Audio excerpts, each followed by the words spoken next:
Hello, all you wonderful beings out there, and welcome back to the stream. I am Rdyjin, currently as Asher the Labramon, and we are doing Cosmoteer this evening. Wow, we also have Rdyjin here doing art. And we are going into the Tanya Method.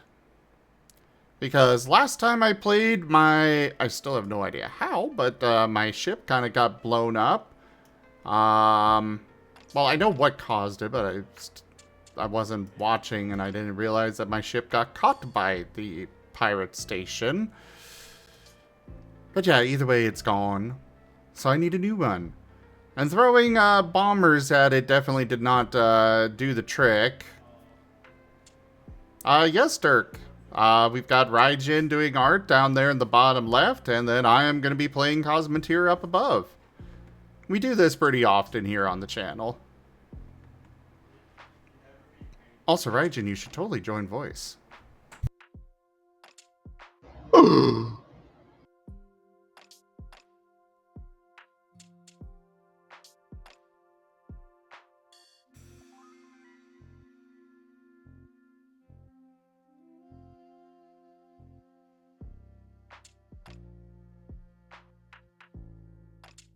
Alright, so yeah. Like I was saying, my ship got blown up over here. Did this get rotated? I think the map... Ah, yeah, it did. Anyways, ship got blown up over here. And we threw a whole bunch of bombers at it. That did a lot of damage, but it seems like they just repaired it. So we're going to need a lot more bombers. And to do that, we need more resources. So we're using the Tanya Method. What the Tanya Method is? Well, we grab NPC ships and push them into the sun.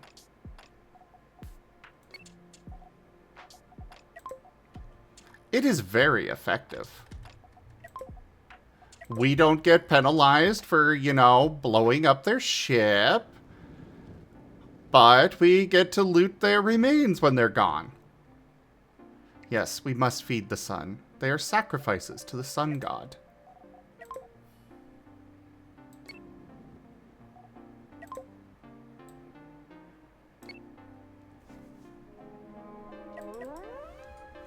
Yeah, we wound up going from 100,000 credits to negative 4,000 with those bombers.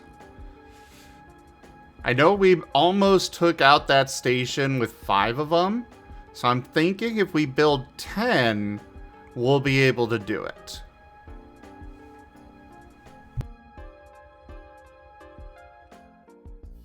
However, building 10 of them is going to take a lot of resources, so here we are.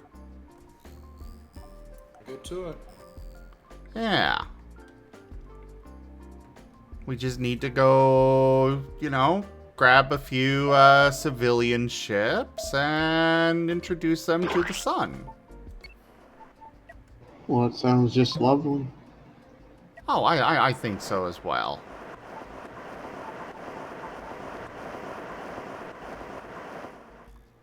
There we go. We got 2 now. 2 more willing sacrifices. It's very nice of them to offer their entire ship as a form of scrap metal to further your goals. That's nice. Oh yes. To keep the sun happy with us, yes. That is very much why we do this, yeah.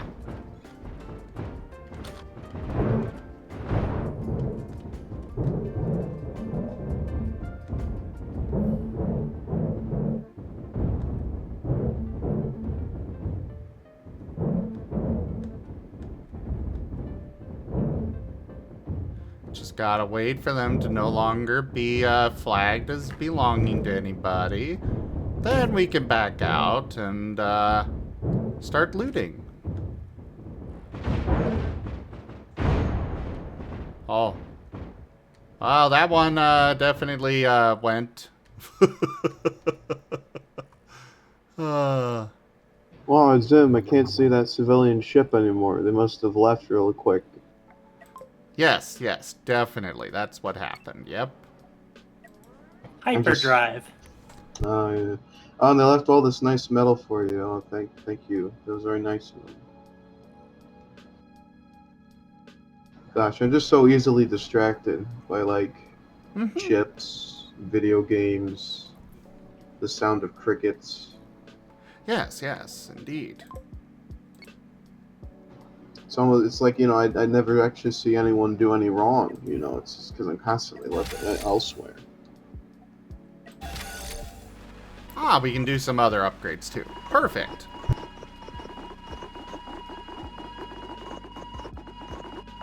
Yeah, thankfully we cleared out pretty much all of the threats on this map already.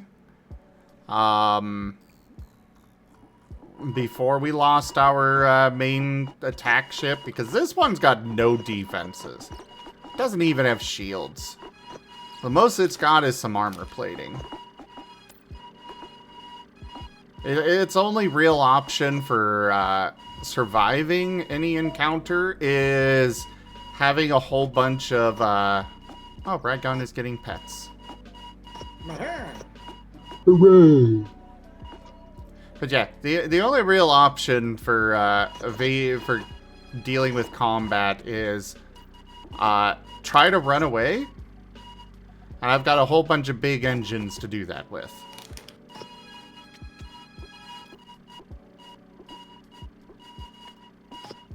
Well then, get some sleep, Shadow Wolf.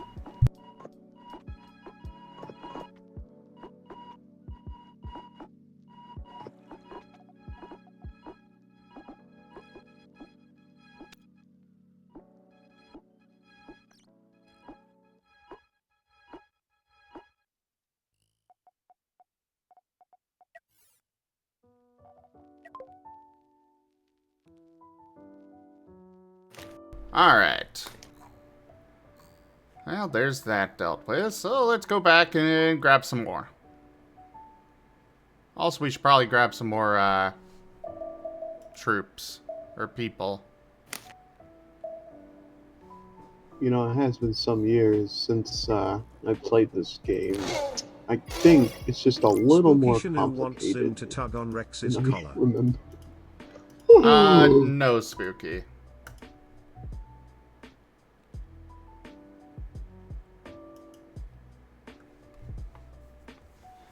Not right now. Yeah, so is that space in the ship to hold resources? Yes, yes it is. Wow. Damn, we didn't have that back in my day.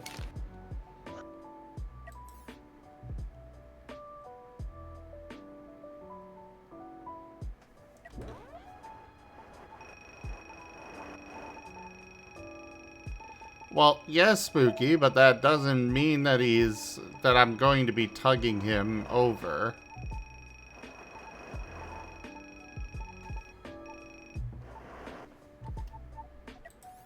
Alright, well, we missed those civilian ships, but that's okay.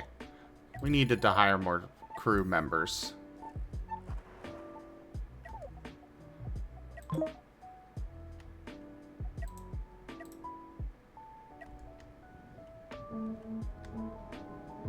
Hello there! It is so nice of you to join us, Millennium Falcon. No, Zim, no, they got Han Solo in there, and Chewbacca, and Obi-Wan, Oh, and and this that one kid. Republic CSS-1 Corellian starship. Yes, you will both be great for the Sun. The Sun will very much appreciate you both. If some members of the GOP are on that one, yeah, it's fine. Ah, we're just grabbing them and dragging them over to the Sun. Because we've got more engines than they do. Oh, no.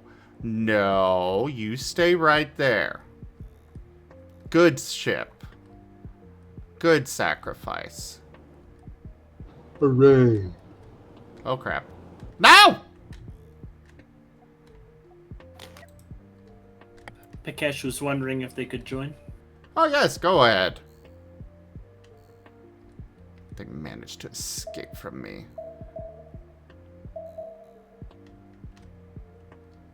Also, hello, Rdyjin.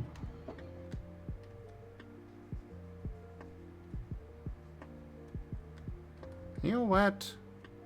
Hello. Ah, Rdyjin. Hello. Rug is lurking. Rug is seeing. Hi. Actually, is there a station belonging to the, Empire here? Because if so, I'll just take that one instead. See a Garth, and a Rydjin, and a Rygon, and Count Wow. Cannoli. Cannoli.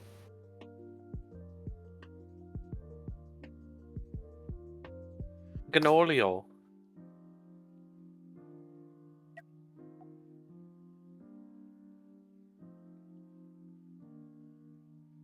I will sit on the bookcase in your starship and watch. Well, hello there. Oh, I get it. It's like Star Wars. Oh yeah, I've got this Star Wars mod. Oh, this one is Republic. What I asked earlier, but I was taking out a gay bar in the zombie game, and those werebears are brutal. I guess if werebears are going to be anywhere, you know. Yeah, well, it says it on the building, the bear bar, fight the bear, win your drinks. So,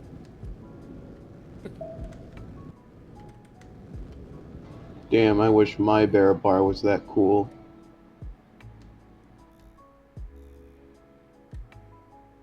of course, there's 2 zombie werebears in there. They drop great loot, but then they attracted a witch, and she attracted 4 gangs of her followers.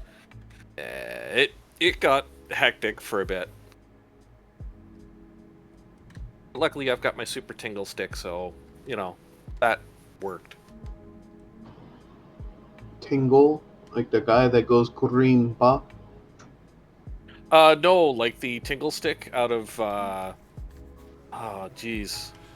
I'm trying to remember the movie, but basically it taps the person and knocks them unconscious. This one practically does the same thing. It shocks you, and then it has a chance of sending you flying as well. It's basically a stun baton on steroids.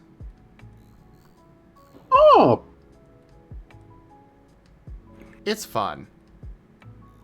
That's how I took out the one zombie bear. I just kept chain stunning it with the lightning, and it's like, and I'm just going whack, whack, whack, whack.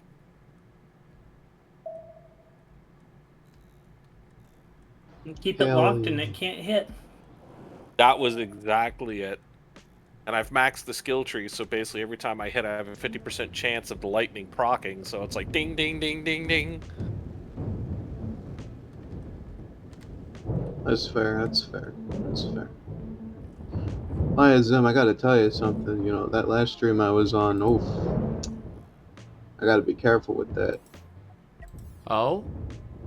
Saying all that stuff, I think it made me into like a temporary pathological liar.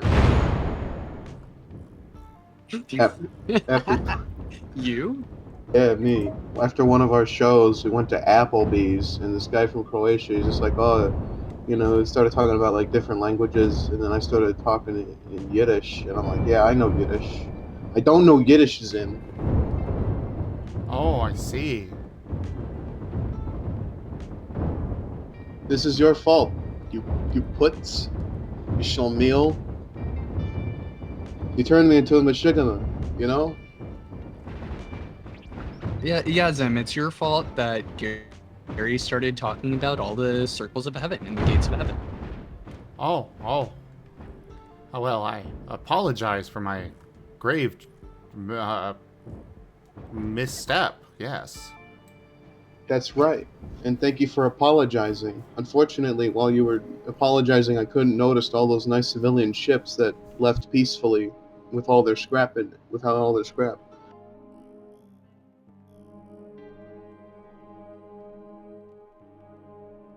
Yes, Very nice Rdyjin of did them. become bone in jello. By the way, if anybody else would like a bone in jello Taki icon, they are $30. AELLO.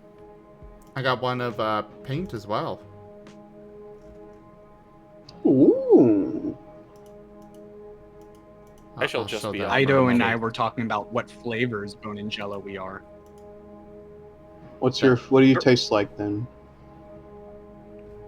Red rocket apples, apparently. Oh. Hey, look at that paint. Delicious. Oh, ain't that cute? Yeah, paint's either orange or a mango. Definitely orange. Orange. Well, the Jello's orange, but it's got See, mango it's was got the a. other flavor that was voted for me.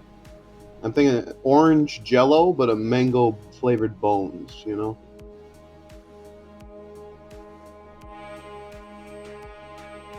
You gotta think about the flavor of the bones, guys. That's the best part. You suck out all the marrow, and it's like, you know. There's a reason why they call them bone meal.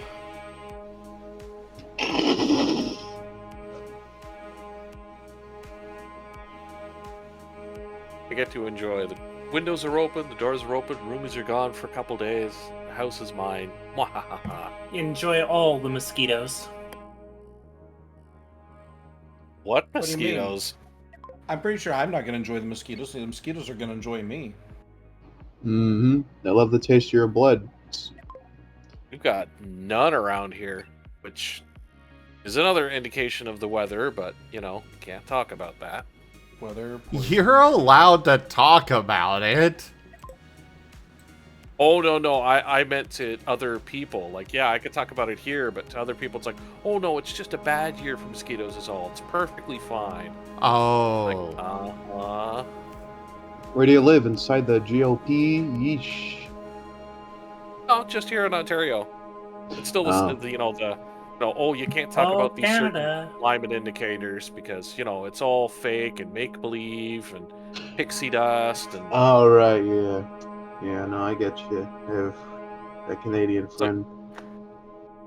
It's like the tornado in Buffalo 2 days ago in downtown. It's like, no, these things happen. They're just really rare. It's like, really? Can you name another date? No? becoming more common. Well, clearly it's Yep. people like us that are causing these things. And Yeah. I'm Oh, yeah, sorry, 'cause sorry I didn't give everybody a good 8-8 yesterday. 4-day. Oh.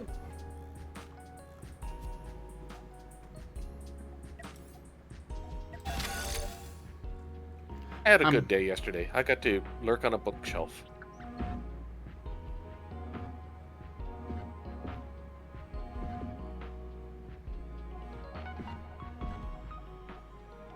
Now I get to watch Asher carefully watching.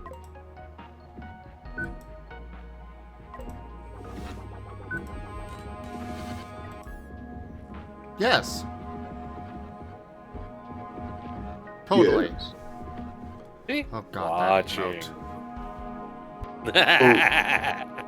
Well, look at the details on that VTuber model. I would commission it for $150 even. $500 even. I mean, Conrad is open for commissions.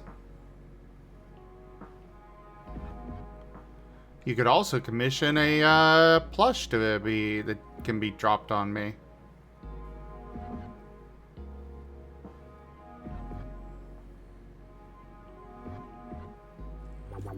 I just love how these manipulator beams are literally just grabbing my astronauts and launching them around. You said that yesterday too. It's like, who needs a spacesuit? Just yeet your crew out and tractor beam them back in. Yeah, exactly. They could hold their breath that long, right? And there's no adverse effects of space radiation. I know my uncle went up there. Just Yeah, too bad that they turned out that they were an ant before. Ba-dum-bum. Well, yeah, going from an ant to a human is pretty drastic, but he adjusted. Well played. I think you've got competition here, Rygon. Oh, do I now? Somebody who can take your puns and twist them around and throw them back at you. Okay. Wait, we're having pun wars? Yay! Don't mix them up with the fun wars. So thank you everybody for joining us today for the stream. I think that's all we've got, all the time we got today. Yeah. Yeah. Asher loves puns. We all know Zim's a big fan of puns, but his audience obviously isn't quite up to the standard that me, him, and Rygon are on. So obviously we have to get into more lowbrow humor.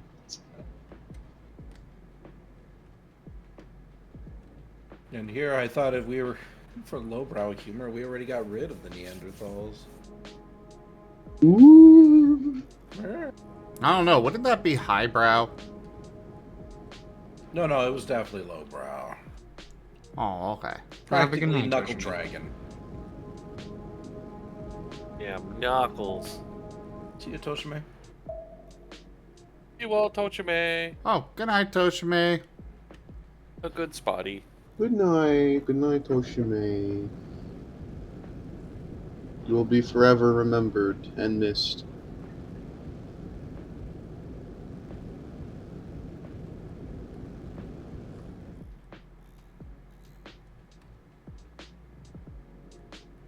I find it funny how many Millennium Falcons I'm dealing with here.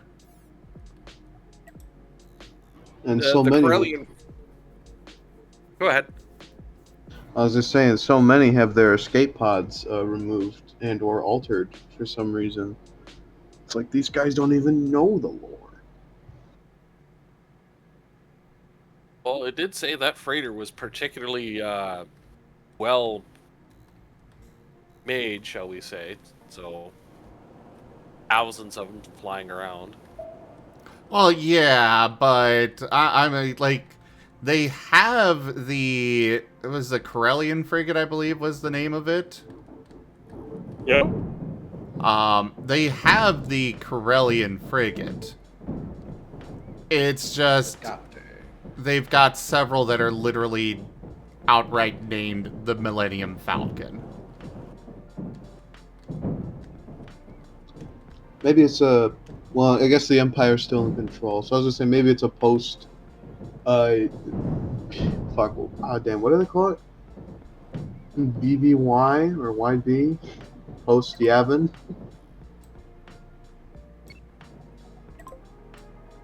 Because once the people figured out the Han Solo frigate's called the Millennium Falcon, everyone's gonna start calling their frigate the Millennium Falcon.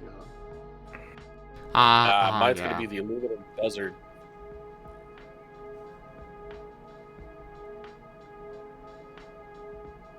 It's going to be powered by liquid Schwartz. Liquid Schwartz. Makes the rumblies and my tumblies. Goes great with the Spaceballs, the flamethrower.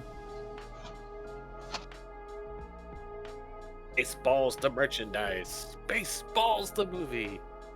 Spaceballs them toilet paper. Spaceballs the cereal.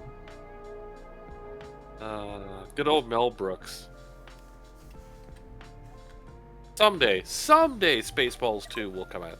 Someday. Oh yeah, definitely, 100%. I mean, they finally got to History of the World Part 2, so they gotta get through Spaceballs in there.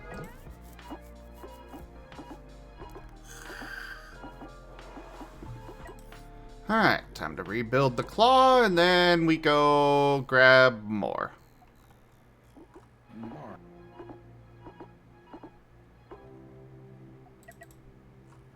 Oh, do I roll a d20, Asher?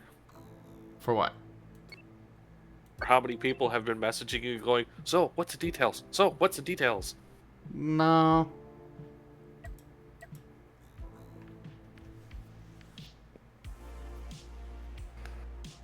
I mean, us furries gotta has their gossip.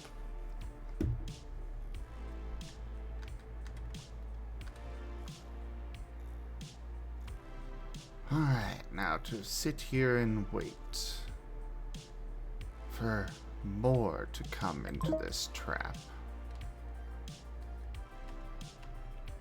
And you call yourself lawful good? I don't know. No, I call Ooh, myself evil.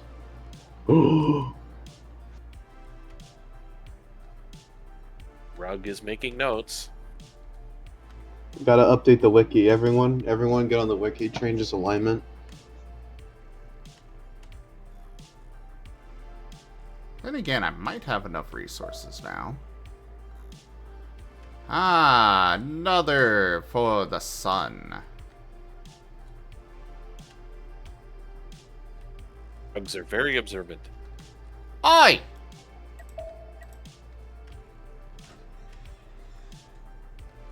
Listen, alright.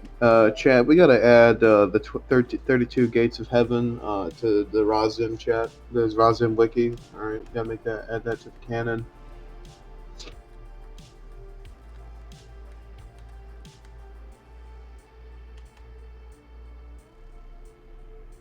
Scoop that one back up. Scoop this one up. They do not want you to be scooped. They are not potato chip. Don't care. They are going to the sun.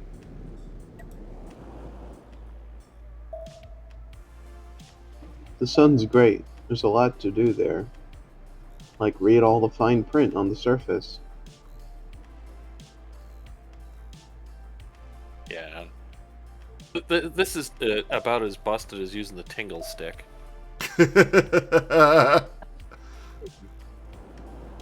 It's okay. I'm not killing them.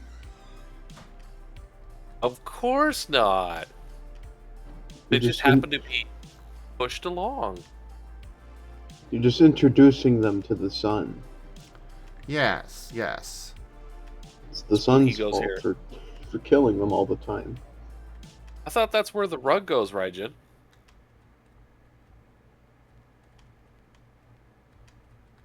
Yes, Rdyjin. Yes.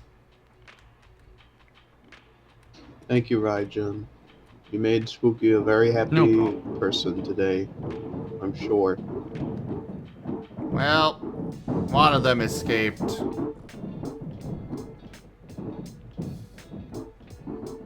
I'm sure they're telling their friends about, you know, the great cheese wedge that's shoving them into the sun.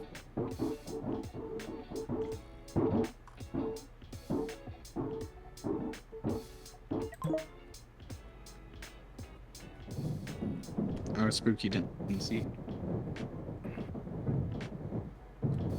There you go, Spooky. Behold.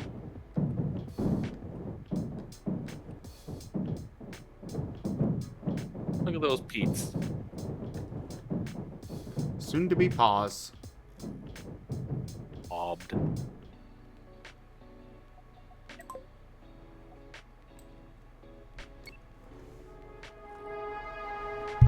I shall sit here being an innocent rug. Just add water. No, I'm just lurking out Do a any of bookcase. you Do any of you remember the old commercials from, like, I don't know, the 2000s of this product called Head On? And the entire commercial was just Head On applied directly to the forehead. Head on. Yep, the Apply head- directly to the headache- forehead. Head And on. nobody The knew headache what it was remover. supposed to actually do.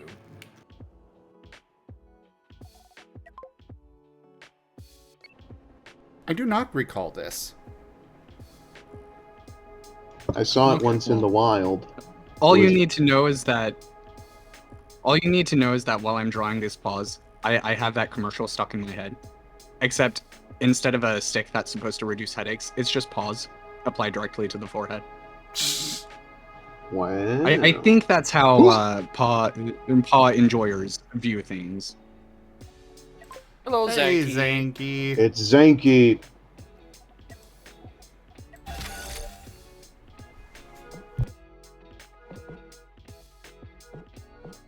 Rug Shell offers snacks to Zanky.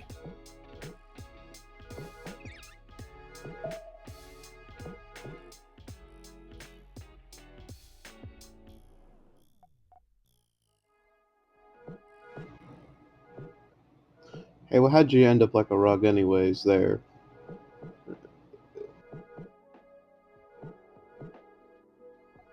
Oh, the great flattening happened a while ago in Zim's chat, and many people were being flaticated. We I have was offered many instances of meme talkies. Started with the ducks.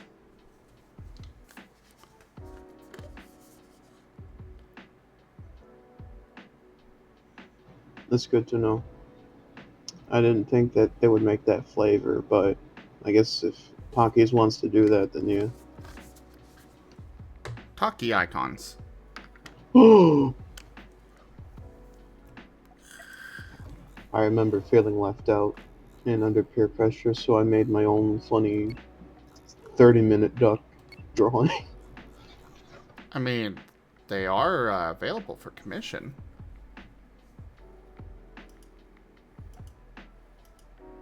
Hey, Bartholomew. Huh? Yes, you could be duckified or flattened or jelloed, and you could even become a bookcase. That's pretty epic. I would if I had money that I didn't want to pay towards a principal on my recent student loans. Yeah, I see more of them have been forgiven, so knock on wood. Here's hoping. Now that Kamala Harris is in the seat, things are going to change by at least 0.1%. Get ready, America.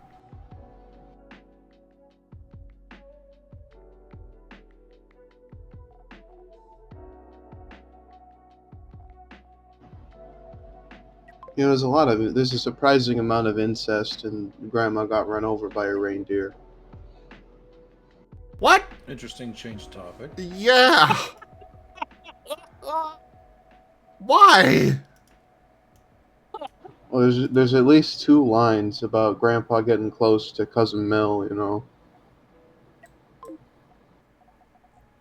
But why was that your conversation topic change?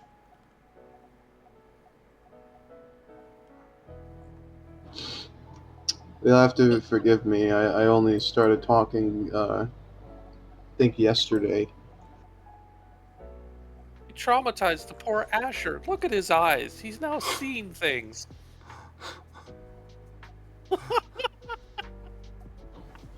Christmas will never be the same again. I'm sorry. And the best part is for a day or two from now, Asher's going to be doing random stuff around the house, and that line's going to pop up in his head, and he's just going to go.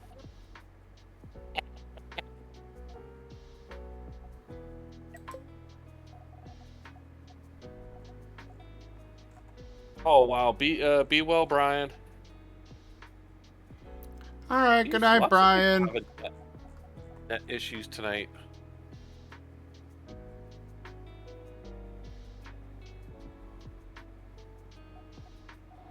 I think that's it. Anyway, how is your sex life? Okay. There's a reference, don't worry about it. Asher I is quietly hope so. noping out of this.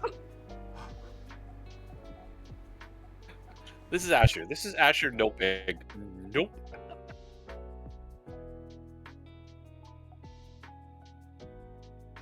Listen, Zim, you have to understand it all makes sense to me.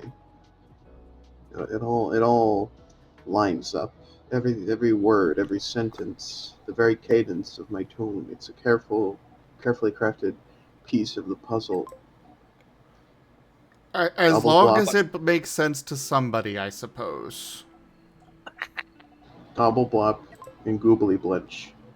Alright? Oh, okay.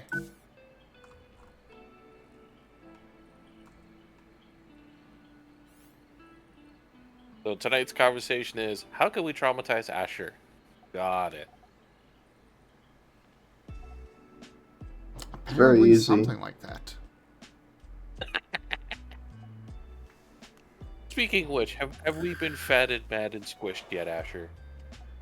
Yes. Good.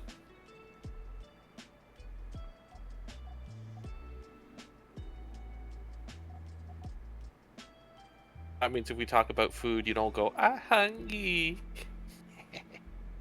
I might go that anyways. Well, yeah,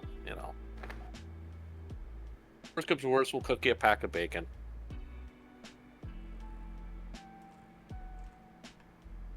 Bacon is good.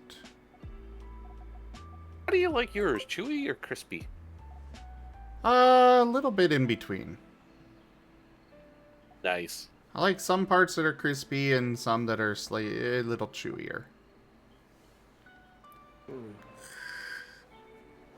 So 8535, ketchup, barbecue sauce, just a little bit of salt, No sauces, just plain. just Yeah, just bacon. raw dog that bacon. It's that meat right into his pie hole. Yeah. I enjoy a bit of bacon tartare myself, but, it's a bit of a delicacy. I don't have it every day.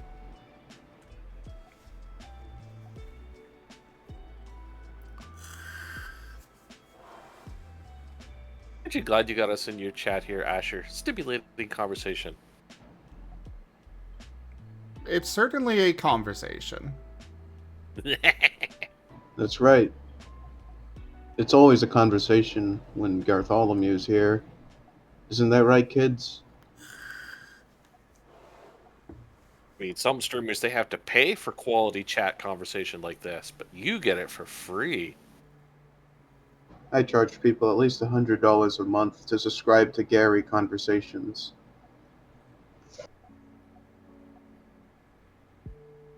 Types in stop into my phone.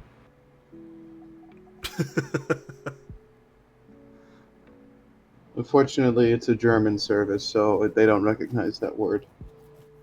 Types in the number 9. Unfortunately, it's an Indonesian company, so they don't understand numbers. Wow, they got bought out that quickly? Surprised that they actually know how to do payroll then.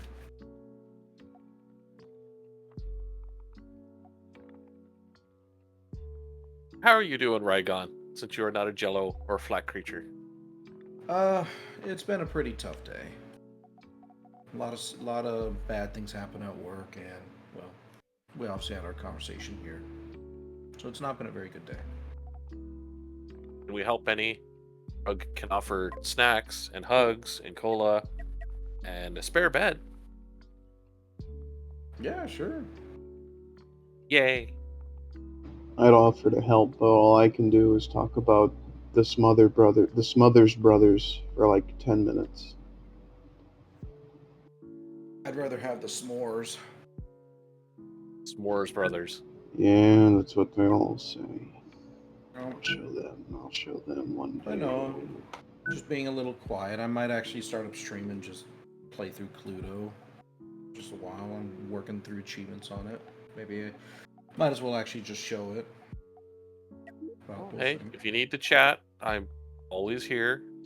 Always Yeah. have spare kindness and squishes. Yeah, and I'm open to any like topics. It's just nothing.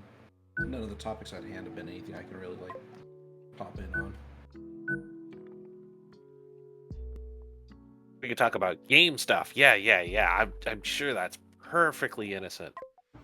Hey, what kind of achievements do you have in a Clue game? Mostly just roll the dice 2,000 times and win a bunch of times with certain characters. Let's So see. I'm just playing it on like the hardest difficulty single player and just kind of petering my way through. The computer sometimes wins, sometimes I win, but usually when I make an accusation, even if it's kind of off the cuff, I tend to be right. Got a old copy of Clue in the basement. 1955 print, I think it is. Yeah, no, this is new modern Clue with all the shinies and extra characters like Peach. Yeah. No Mario included. And Plum. And more. Periwinkle should be in there. I've been telling Parker Brothers for years. Well, that's why it hasn't happened, because Parker Brothers doesn't exist. Ugh. But it's a chill enough game. I mean, it passes the time if nothing else.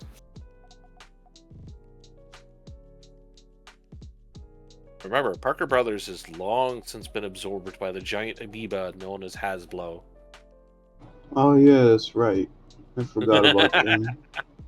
That would explain why Periwinkle showed up in MLP. Hmm. Several game companies have been swallowed up by that gelatinous mass and never to be seen again. I'm gonna go get some pudding. Ooh. Hey, hey, no putting Rdyjin in a cup. Pudding's the Rdyjin. The Rdyjin isn't Pudding even is here Rdyjin right flavor. now. Yeah, that's why we can take advantage of the situation. That's just wrong. Yeah. Says the guy shoving civilian ships into a sun. Wait, what? This is- I didn't. I was definitely not doing any such thing. No. No, he wasn't. Didn't you? I mean, I wasn't looking, but I'm pretty sure those ships just left and gave him a bunch of scrap to take out of the Yeah. kindness of their hearts. Oh, that's so nice of them. Yeah, it was. Oh. Like they were so kind and generous to me. I really I- appreciate it. Yeah, look how I see friendly they all are as they physical float case. off into, you know, the void of space. A delicious, innocent bookcase.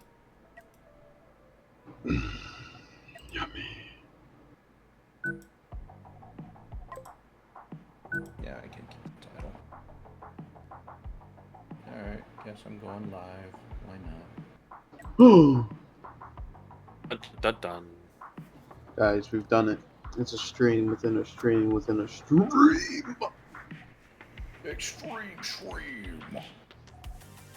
What's the most Whoa. depressing music I can play right now? Here we go. Abandoned Space. Post-apocalyptic ambient journey. Let's do that.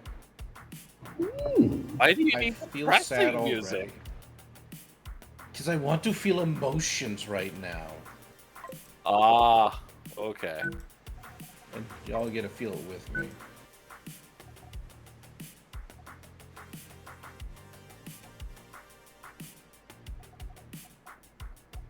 I don't know. I tend to have strong feelings when I play Clue. Oh, yeah, like what? Oh, Mrs. Plum, what are we doing? You know, that kind of thing.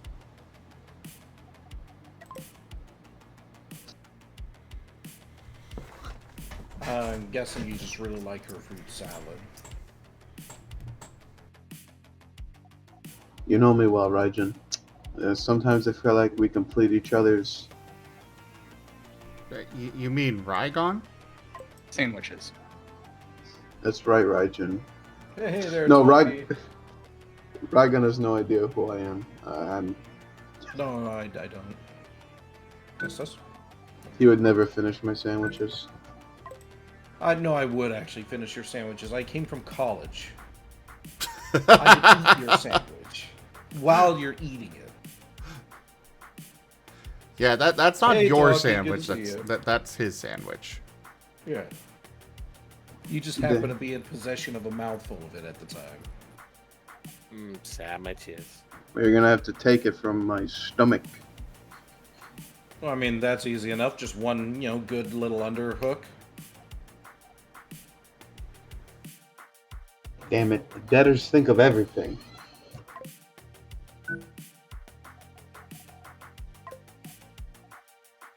look who came into chat. I smell Wernimal. Hey, Oh, Wernie. Oh, my pillow. Wer- Hey, Sev. Wernimal of the big ears. Have a rug hug Wernimal and some cola. I'm gonna go get some pudding and play some Cluedo. I'll be right back.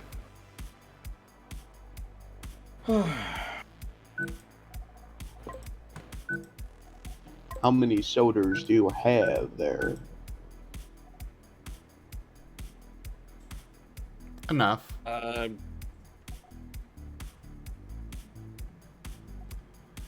Alright.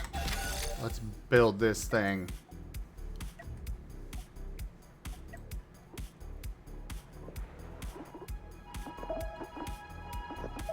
Hotel room. Ooh. Got a little vacay there, Wernimal. He is at a wedding. Oh. Oh, congratulations.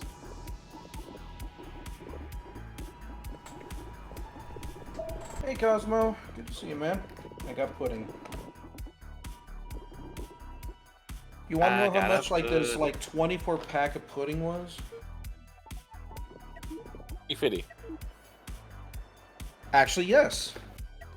Oh, It was like three. It was just like $3, nothing. Pudding's gotten Costco? ridiculously cheap. No, Walmart. okay. If you got it from anywhere else, I would have checked for roaches.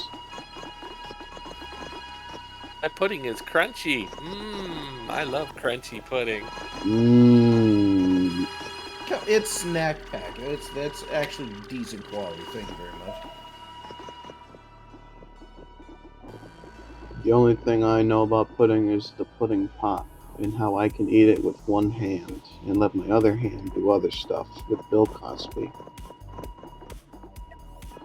Listen, I work at Walmart. Snack pack has decent quality is not a sentence I would expect anyone to say, but you enjoy your pudding. Oh yeah. What's a better pudding then?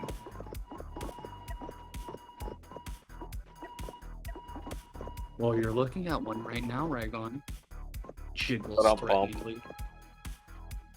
Is threateningly jiggled at? Mmm. You better watch Like where a- that spoon gets put. I was about to say it's like it's jiggled threateningly at like a big man running at my car while I'm driving on the highway. Adequate Wow. crumple zones. Ooh, he's naked, Chad. He's naked. Screenshot now. Clip it. Clip it. Oh, I see they brought out the helicopter pursuits.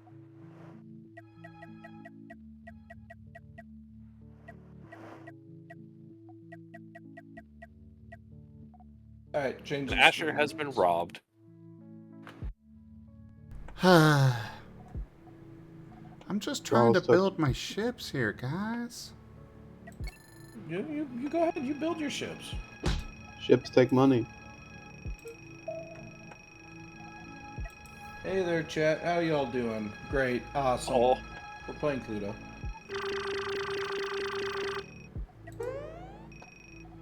The second that I dare to make a false accusation or I lose the game, we end stream, yeah. Nice. Going hardcore mode. Super hard. and then you'll sit in your room and eat all 24 Jellos at once. No, too late. I already ate some.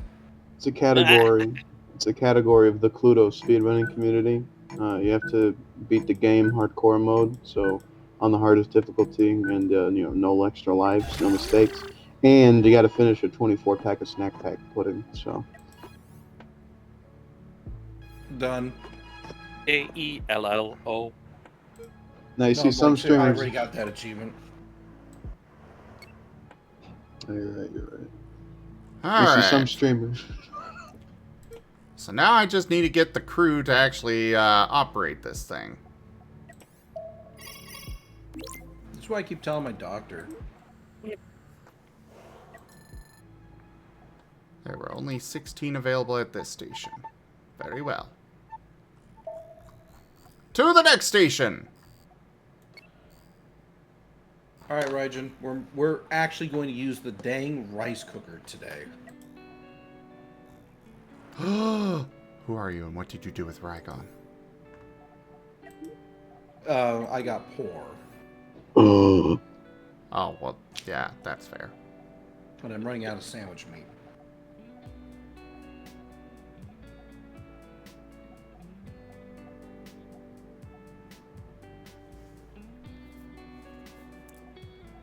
I don't mind the Rubies making their stir fries, but they always leave rice in the pot for me to clean out.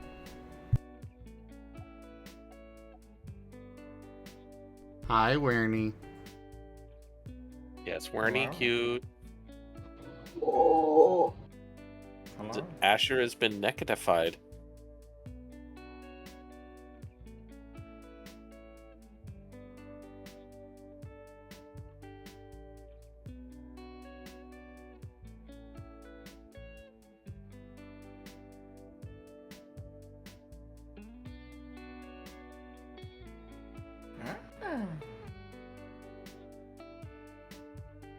Oh.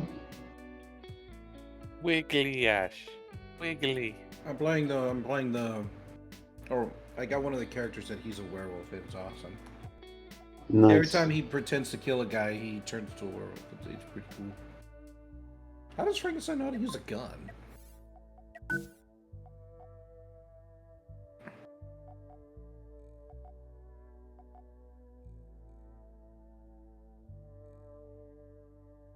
Hey, if the Scarecrow can have a gun in the movie, anyone can have a Break up. gun. Hold the line. This hamlet shall not fall. Rem93 raided my stream with 41 viewers. Rem! Hello there! Thank you very much for that raid! Welcome in. How was your stream?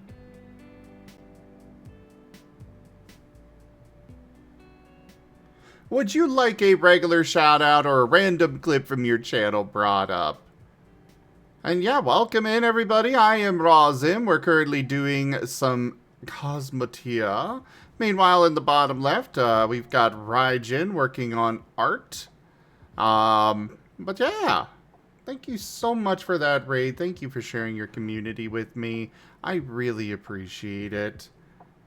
I'm glad you had a good stream. We're also Welcome having in, very people. extensive conversations on Grandma Got Run Over a Reindeer. Do you want to go ahead and give our summary of what we have discussed? No, we're good. We're good. Velbel, hello there. Welcome in.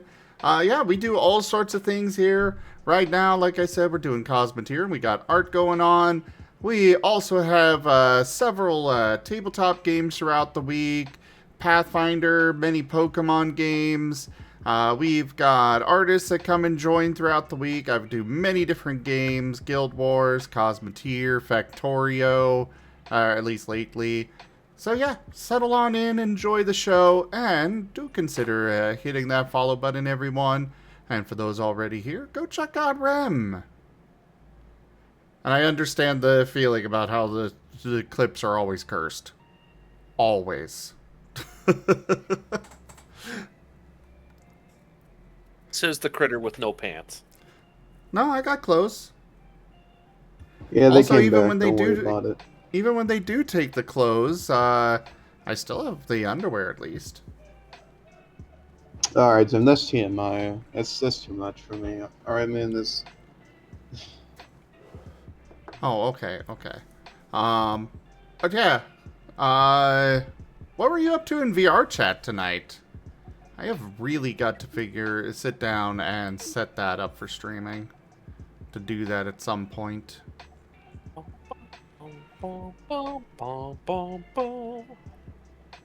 Right now I'm trying to find a good, a couple of good ships to take with my main ship, or the new main ship, considering the other one got blown up.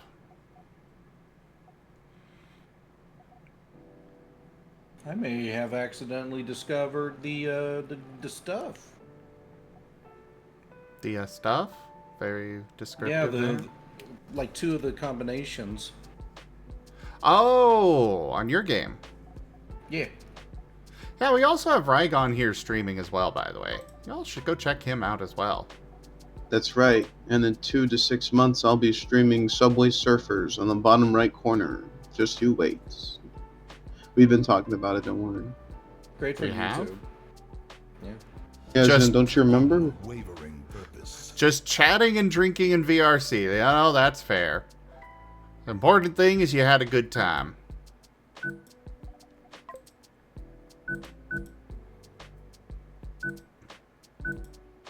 The people demand Subway Surfers and Family Guy clips. The views must flow, Zen.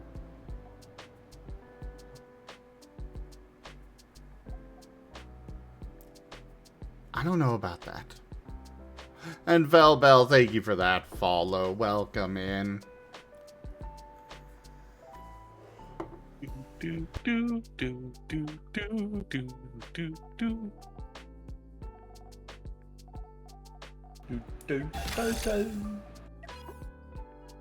I just fired up my zombie game so I could move away from the bar.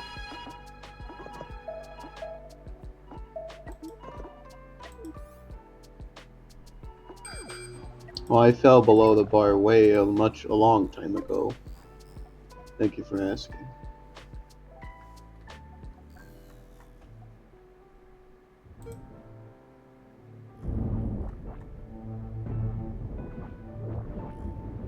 I don't think it's green.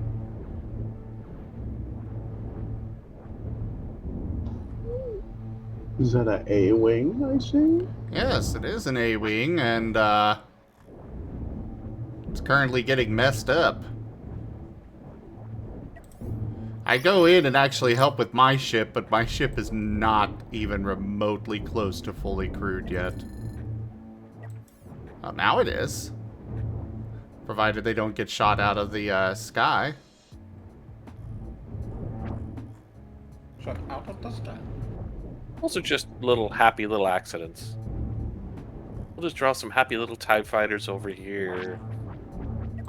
The cheerful little Death Star over there. You gotta remind them about the brush. You gotta beat the devil out of it. You know? Otherwise he comes into your house and takes over your dad. Alright, now we'll get involved. Hello there! Say hello to my broadside! As I shoot it once and it just goes spinning. And there it goes.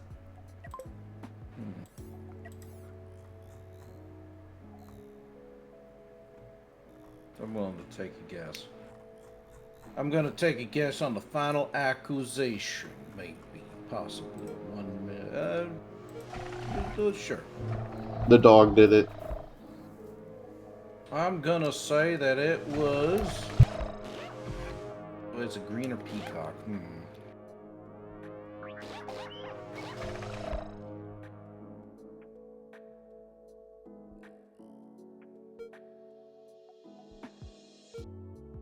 I'm gonna say that it's green.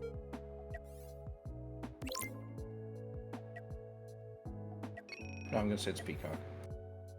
The amulet and the banquet hall. Why not? Let's do it. How wrong am I? It was green. I knew it. I should have gone with those statistics.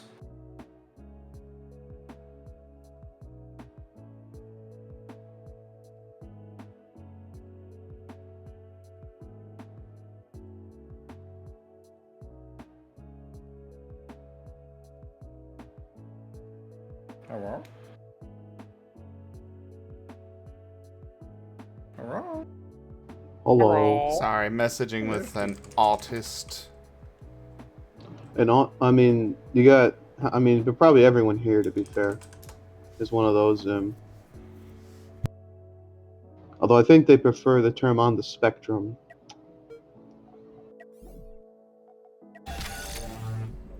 Wow. That one's a little far there.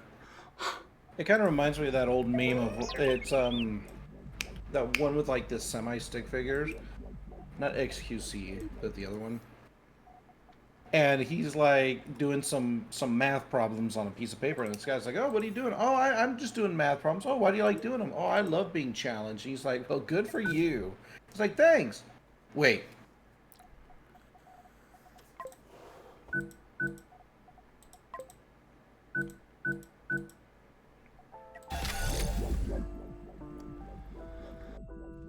Yeah, sorry about that, Zim. I have Asperger's. My bad. I do too. Call it Asperger's anymore, though. We call it being on the spectrum. Oh, Yeah. right, yeah. We call it Yeah. super cool, epicer than everyone else times. That's what we call it nowadays. Something like that. Yeah, to anyone out there, autism. There used to be a bunch of different definitions and categories for it. They all got molded together into one larger spectrum to help capture a lot of the nuances between individuals. That's right. And which ones that society wants to bully for not being productive enough. Something like that.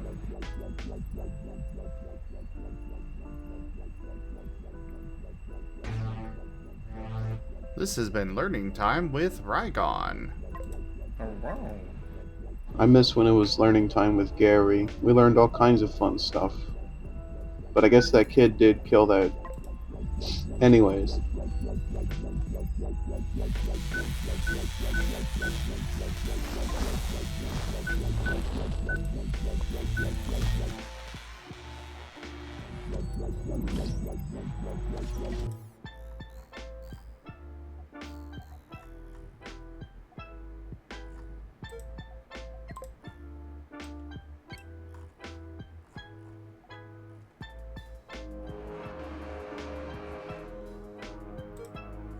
Alright, one of our support ships is ready to go.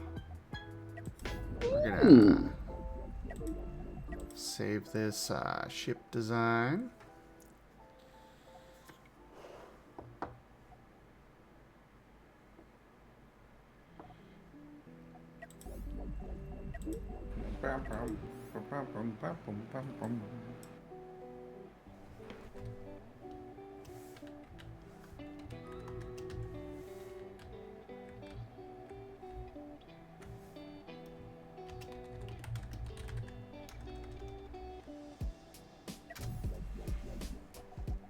Save that, because I want to build another copy of that. You've got to build the new ZGF bomber. Hey!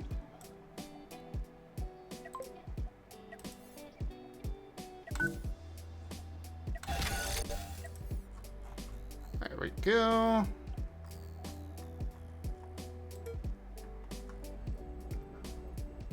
Why did they not finish that? Hey, Albrecht.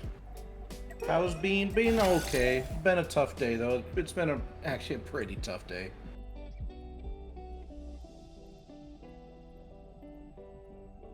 I'm hoping tomorrow will be a lot better.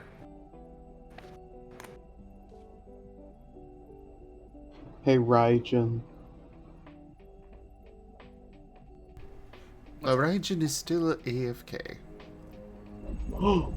Wow, I didn't know that, Rdyjin. You're still AFK?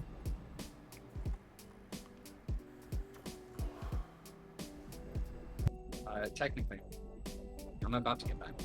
Damn, that's unfortunate. I had a really great question for you, but I'm gonna forget it the moment I look at these jingling keys.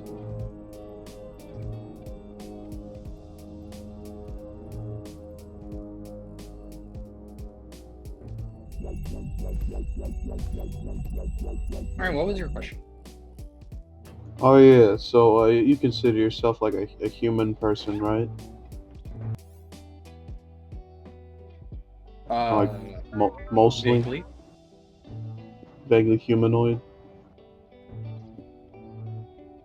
At least, sort of, yeah, kind Human of, maybe. adjacent, I suppose. Right, yeah. Well, see, I'm just having trouble figuring out these human conversation topics. You know, I could use some advice there. Oh no. I don't know where you're Okay. going with this, but I am terrified. I'm happy to provide some advice. Okay. No, don't be terrified. Let him ask his questions. He'll Let be me fine, son. cook, as the children say.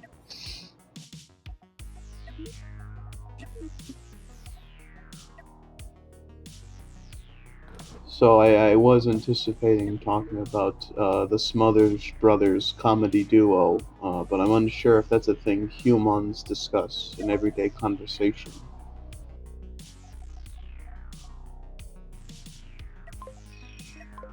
Meh.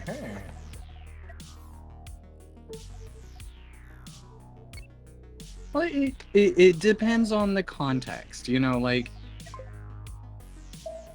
whenever people talk about the Kim Kardashians, that's when you can bring up the Smother Brothers comedy duo. Because they're related, right? Well, I don't know if they're Kardashians. They do have different last names, but I suppose they could be related, yeah.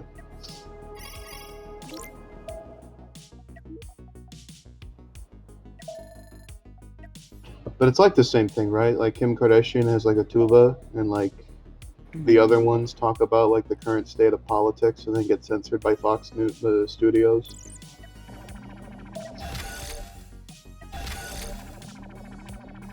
What I would give to have a tuba like Kim Kardashian.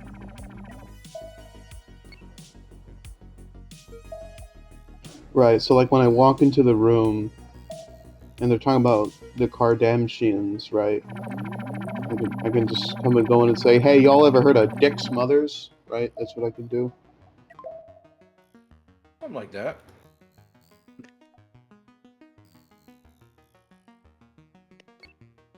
Why I are mean, these my friends? I hear 9 out of 10 dentists recommend that.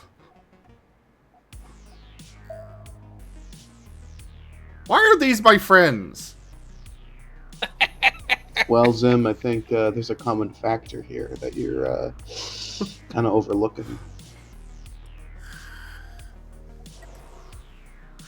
I know why I'm your friend. I draw paws for you. That's pretty much it. Welcome to my conversation, folks. Today we're talking about dick smothering. No, that's inappropriate and lewd. We're talking about Dick Smothers and his brother Tom Smothers.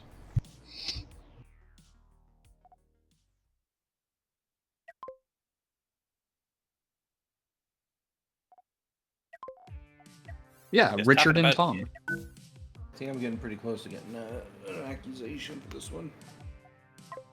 That's what she said. Got him. You're in a state tonight. Yep, that's right. California.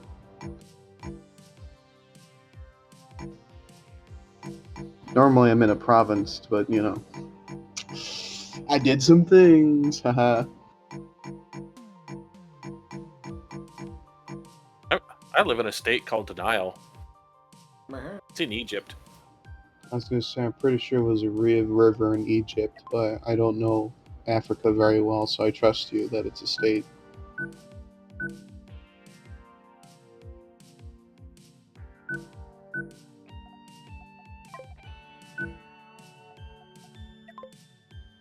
You know when you said 9 out of 10 dentists recommend that? I talk about Dick Smothers. It reminded me of an epic joke from adult animated series Chicago Party Aunt.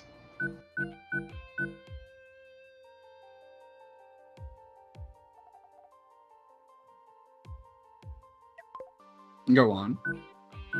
Of course. And so you see, I had to stop laughing, sorry.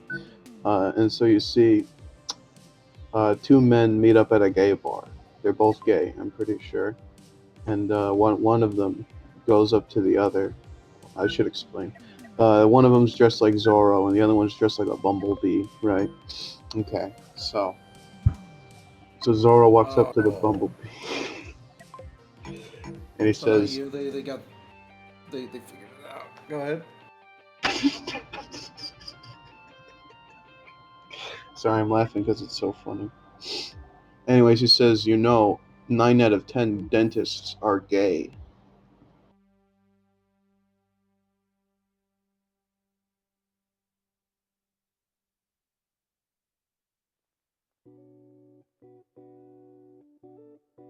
Zim, I'll be honest, I have no idea what Gary is talking about. I don't know either. I'm talking about classic animated adult sitcom Chicago Party Aunt, based on the Twitter thing.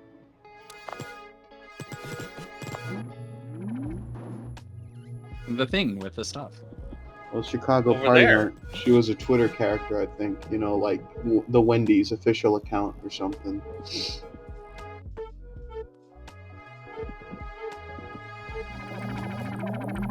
And then they gave her a Netflix series, and it's very cool, very epic.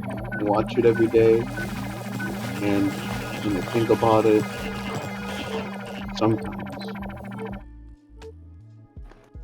You know, Gary, I appreciate your ability to just say things. It's very impressive.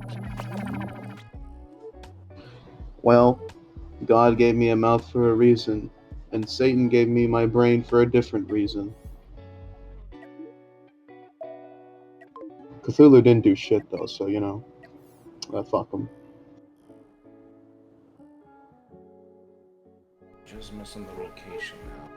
Don't think it's a bedroom.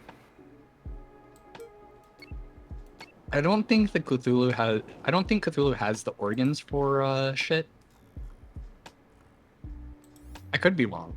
It depends on the it depends on the iteration, you know. It depends, yeah. If you're talking about like racist Lovecraft or less racist Lovecraft, you know.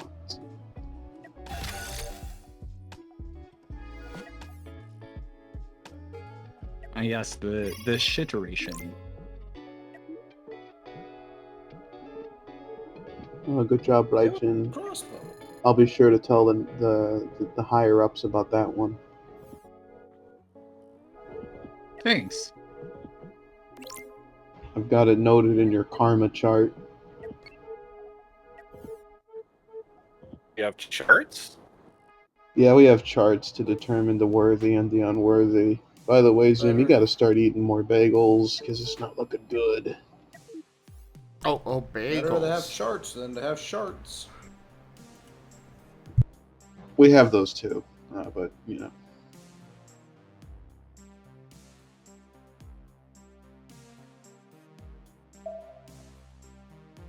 Yeah, you gotta have more bagels, Zim.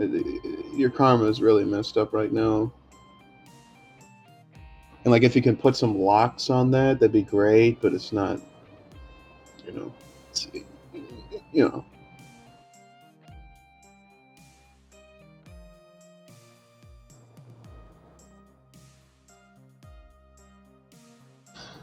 Listen, I understand. It can be hard sometimes. I mean, admittedly, I don't understand, because I've opened the fourth gate in my heart. I've opened it, and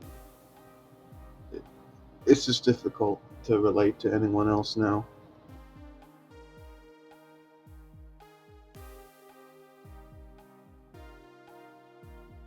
You could just see the question Well, I marks hope you over get well Asher's soon, man, head. after your quadruple bypass.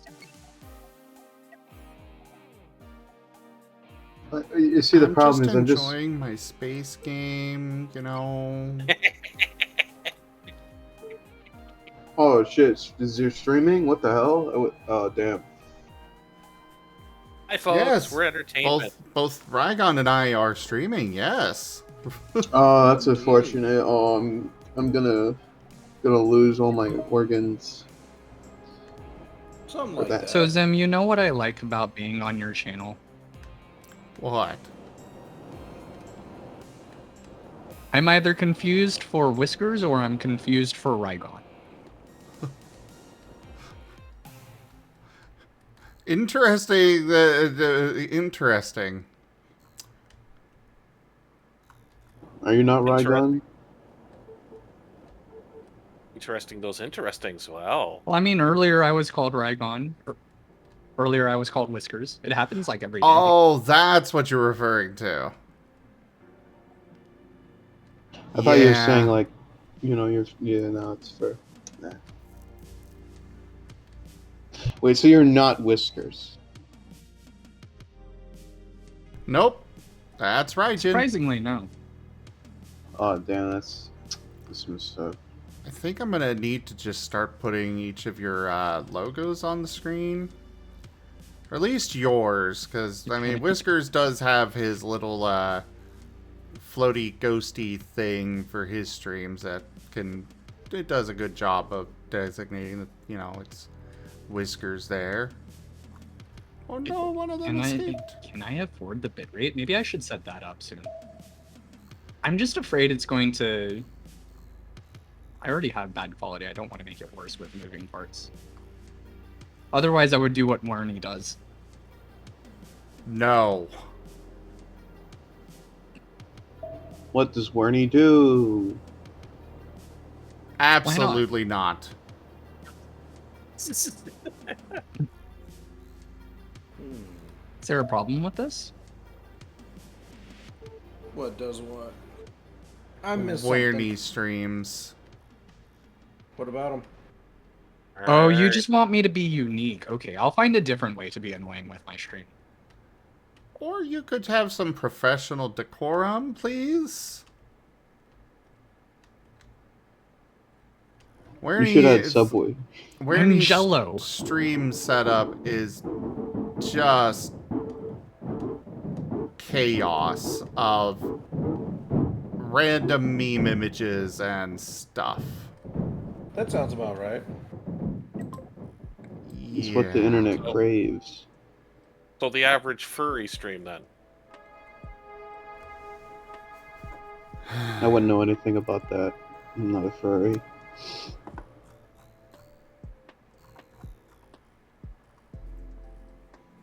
Sure you're not. I got Those tests were from my doctor.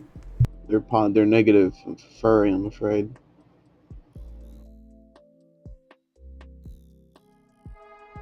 Well, then I guess you're just going to have to be diagnosed furly. Now get on Comedy Central and go do something. You know, overnights at Walmart, we get a whole bunch of weird people. Like furries. I'm fairly certain I've identified a couple of them as being furries. But I'm not sure how to approach them. Because I've definitely worn furry shirts and furry merchandise to work. And only one person like actually talks to me and recognizes that it's furry. But I have suspicions of a few others, and I'm wondering how to approach them. How to out them. You know what you do, Rdyjin? I mean, What's that, Gary? For me, I was just very direct on it. I know my vape shop, I went in there and... Oi! Stop stealing my ship, you jerk! That's a weird thing to say in a vape shop. That's a weird thing to say in a vape shop. That's a great way to out a furry. Anyways, I'm gonna lose my ship. That's what she said. Yeah, she did Zim, it's say okay that. for you to curse. You don't have to censor yourself. If you've got to lose your shit, then lose your shit. They literally just ran... Wow, game. Oh. Wow.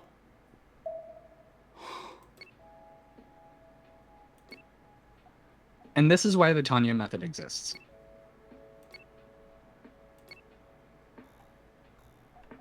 I thought the son would have been more appreciative, but guess they'll just murder anyone. They ran my ship into the sun. That's very interesting, I see. Wonder where they got that idea from. Yeah, I don't know. That's kind of evil of them to do. Like, who would do that? It's kind of messed up and, like, wicked. I and, like, know. Only true scum and villainy would do something that heinous. Exactly. And, like, anyone associated with them or, like, makes stuff for them should also be outed and canceled and burned immediately. Just absolute terrible wickedness. Nothing but wickedness. Oh, hi there, Zim. Hello, Zim. I didn't see it. So, anyways, as I was saying, at the vape shop, I saw a guy who had a, he had a Bad Dragon sticker on his water bottle. He's like, I know what that is. It's bold. He claims he's not a furry, though. I don't believe it. I know what that is. Like, oh yeah, go ahead and explain it to me in detail then, in front of our boss. Well, he was the only one. He and I were the only ones in the shop at the time, but yeah. Ooh, got my mini bike. Okay, we're just gonna send. See, this. it's nothing quite overt like that for my coworkers, but I do know like a few of them. I found out a few of them watch like Has Been Hotel and Yes. Hell of a Boss, and Okay. it's like either you're watching this because you're a furry or because Luna does things to you. Alright, that's the same thing, first of all. Thirdly of all, they could just be in the LGBTQ+, right? Or a straight woman. Either one. I mean, either way, I want to call them out for being a furry and see what happens. Okay, we're just gonna try attacking this thing and see how it goes. Oh boy, I love violence. That's why I can't go back to Croatia. Did I ever tell the story about the stickers I put on the pallet jacks at my job? No. No. Well, you have, but So, okay. Yeah, Go ahead. I just put I put furry stickers on pallet jacks at my job to help identify which pallet jacks are the good ones and which ones are the bad ones. And a whole bunch, like everyone that actually worked at our store ended up really loving those stickers because I just like did it covertly one night, like at 4 a.m. when no one was looking. And then I hear from like all the other shifts that they're like super grateful for this kind of thing. Anyway, a couple months pass. We get our remodel. A whole bunch of temp workers come in, and someone gets so mad at these furry stickers that all of the ones that are explicitly furry, they try to scrape off. Not the ones that are like that aren't furry. They don't scrape those off. But the ones that are clearly furry, they scrape those off. And it's like, wow.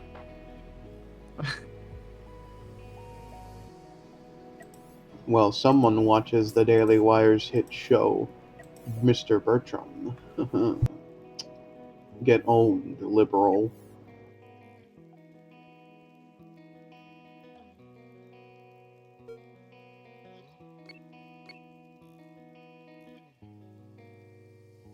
Anyways, Rdyjin, I would recommend walking up to that, the suspected furries and going, hey, ever heard of Dick Smothers? And then, you know, start a conversation, go from there. Good point. Hey, Zim, ever heard of Dick Smothers? hardy Sounded him hard. crying. Welcome to my stream, everyone. I'm being demonetized. Good night. I see you just got out the popcorn. Y'all are being too entertaining, apparently.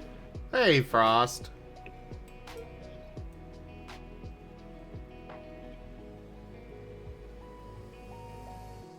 What's really entertaining is me pretending like I know how to draw hands. I mean, who does, really? Did Picasso ever draw hands? I don't think so.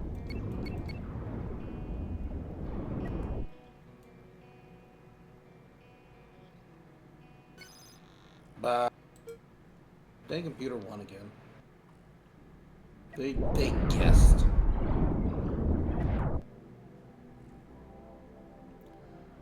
Okay. So far, we're surviving. Fire on those turbo lasers. Let's at least get rid of some of these guns. Damn, they're using the Beyblade method over here.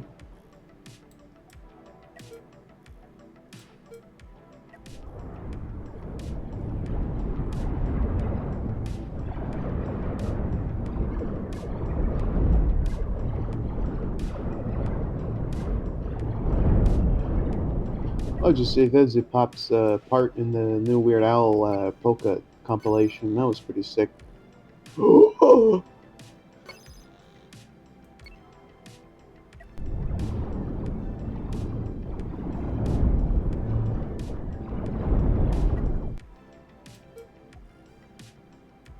love the little vampires. They're so cute. And go, bleh. You know, it's adorable. Blah blah blah. It was you. Blah blah blah. Le blah. Blah, blah, blah.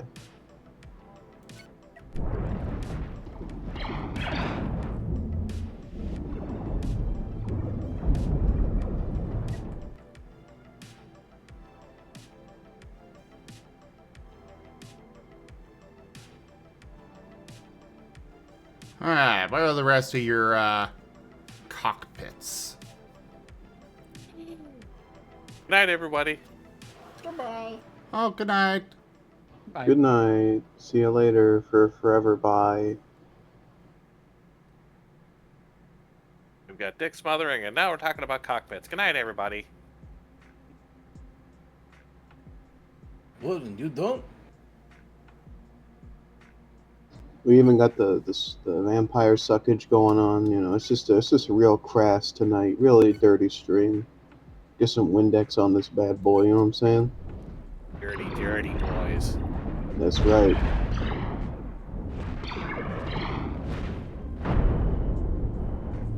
Ah! We have defeated it! Huzzah! After so long, it is dead! Yeah, what took so long, Zim? Jeez.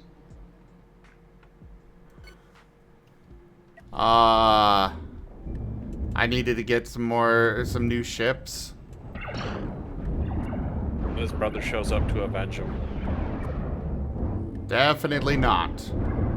Oh, that reminds me of Mr. Robot 2. It's my favorite character. Oh. Victory is mine!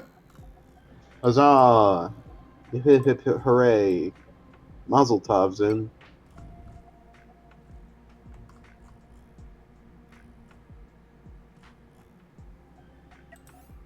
Also, Mob.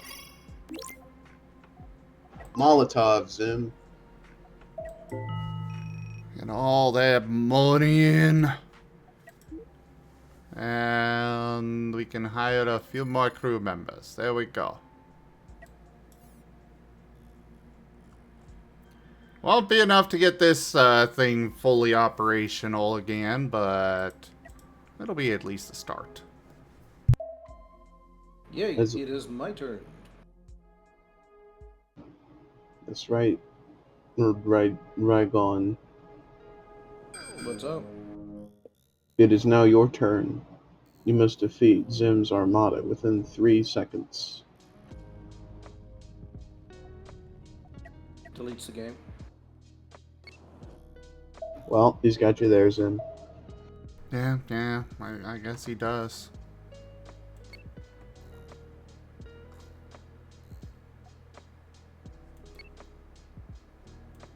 I deleted a game once. Learned why not to do that anymore.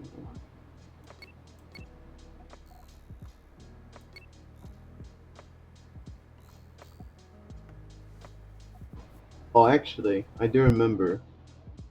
I did see some funny stickers out in the wild during my college days.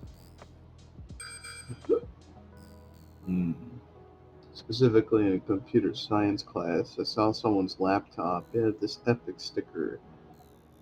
It said, "I let the Yiffy ghost hands do all the work for me."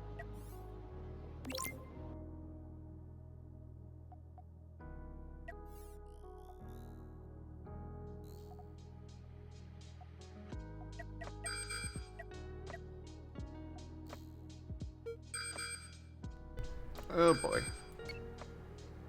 Okay, fine. We'll move over this way. Give it more space. And we'll go deal with those enemies later. First, I need to go get more supplies. And more money. I have Money. a huge debris field to grab from. We've got to have money. Money. Oh, there's the remains of my original ship.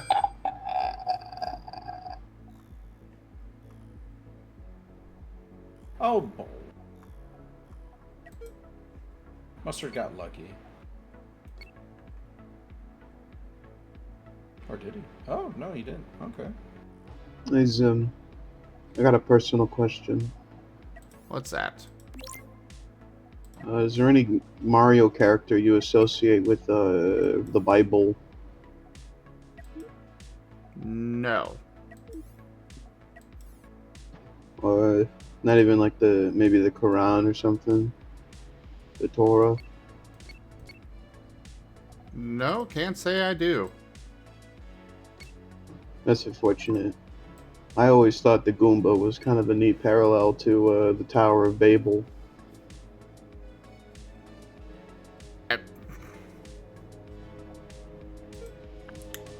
You keep boggling poor old Zim here.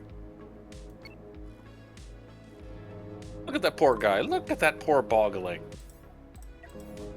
I do. I was called the Boggle Champ back in my day, before the game was invented even. It struck the confusion. When exactly was your day? I think I said yesterday, so I'm gonna go with that.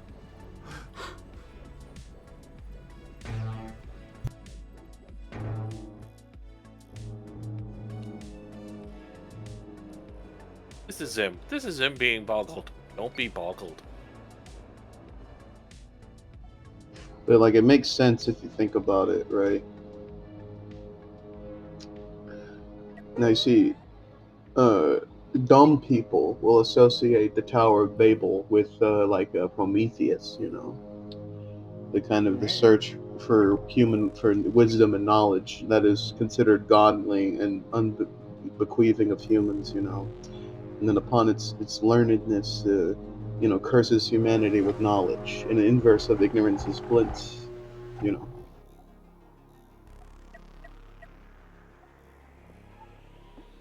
But it's really all about the Goombas from Mario, you know. Of course. Oh, yes, of course, indeed. That makes perfect sense. Doing it all for the Goombas. Doing it all for the Goombas. That's right. That's right. We love Goombas. I mean, it gets really interesting when you start noticing, along with this, that the Koopas are representative of Sephiroth, the Tree of Life. If you look at their shells, you can actually see the 10-pointed design of the 9 true virtues and the 10th pure soul. Yeah, no, I get that. Although personally, I've been working on my college thesis on the Shy Guys and how they're a representation of identity itself, identity without personhood or without physical form. You know, like they're the embodiment of nightmares and dreams. You know, that is really interesting. I can see the Jungian inspirations in the Shy Guys. I'm sure there was a lot of learned men that discovered interesting things about the identity and ego from the Shy Guys. But I do have to wonder, what about the ones that have different outfits? Is that not itself a representation of something more than identity, of collectiveness? Well, you see, that's the thing, right? Is that they're still fundamentally shy guys, right? You see, they don't even with the different hats and wands, they're forever themselves. You know, forever lacking. It's okay, Zim. It's okay to cry now. You're with friends. I can see your point, but the last time I looked up, I mean, I didn't see this so much with the Shy Guys, but when I was looking at some Shy Girls a while ago, it was, it didn't quite strike me as being identity. It seemed like it was a little bit something else. Please elaborate in as much detail as you can.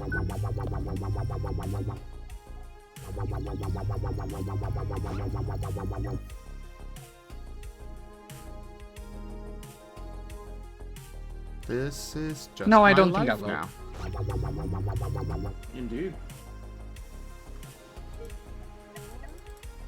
I mean, that's fair. You know, I Gotta mean, be the kitchen. You see, the Shy Guys, they lack the face. They lack anything. They were born from the dream, from Doki Doki Panic. They were born. They were not real, but manifested regardless, and showed up to party with Mario. Also, steal him as a baby. You see, that's the thing, right? And much like the dream, Mario does reject the Shy Guy. I do see your point. It does. You see, the Shy Guy is like the shadow. The Rdyjin, animus and the anima. why are you encouraging him? Going back to Yugi and archetypes. Me and Jordan B. Peterson actually were just talking about how, Yoshi isn't really a dinosaur. He's more of a marsupial.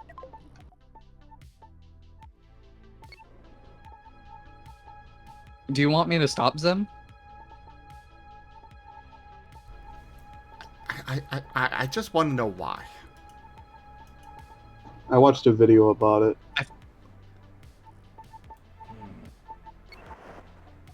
I saw the cartoon I thought that once. was the point of me being here, to encourage him. Green Silver Kitchen.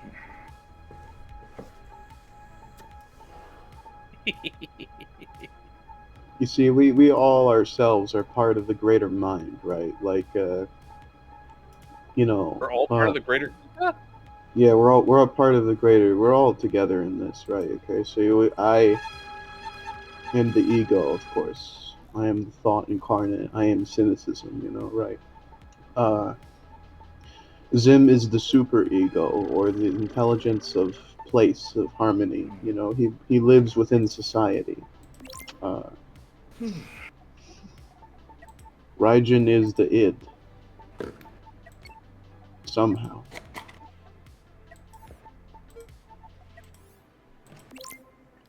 I see.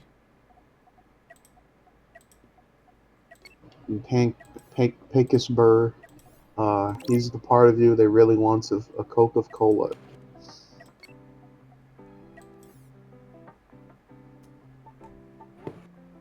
And Rygon is the dormant dad part of your brain that activates once you have spawn within your clutch. God.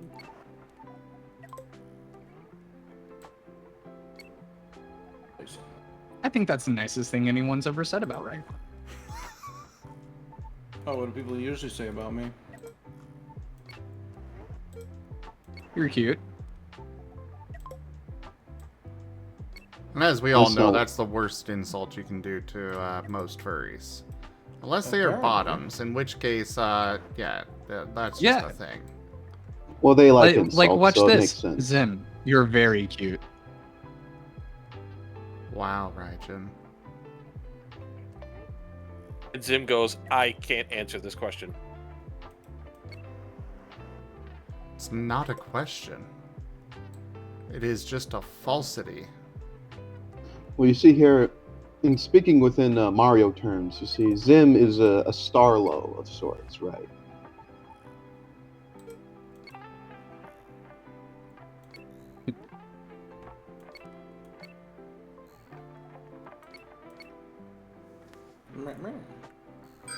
What to play next? Now I think about it, I See, guess Zim, I'm not even trying to encourage him anymore, and he just keeps going. So, you can't even blame me. You were encouraging him. I'm a bit I like stopped. nuclear. He did.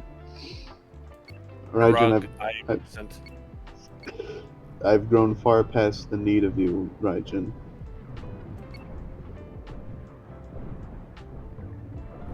I'm just like a nuclear warfare. It is like the scene from the true story of Toy Story, where Andy discards the toy because he doesn't need me anymore. I do You are not want to. Andy in this scenario. Yes, in a Jungian sense, And I I am am the Andy. the Jello. What was that, Rygon? I said something like that. I'm actually feeling a bit awake. We could do some reading tonight if anybody wants. I got some time. I do love Right on, reading. desperately trying to get off of this conversation. No, it's just not really a conversation I can participate in. He doesn't know about Jungian archetypes. Yeah, It's sure. easy. All you gotta do is just bullshit. Yeah. I, an individual with a degree in psychology, don't know shit about Jungian. Exactly. It's a great Uh-huh. shame, really. It is. I don't know anything I'm saying either. I'm just saying words. And then Gary keeps going. It's quite impressive.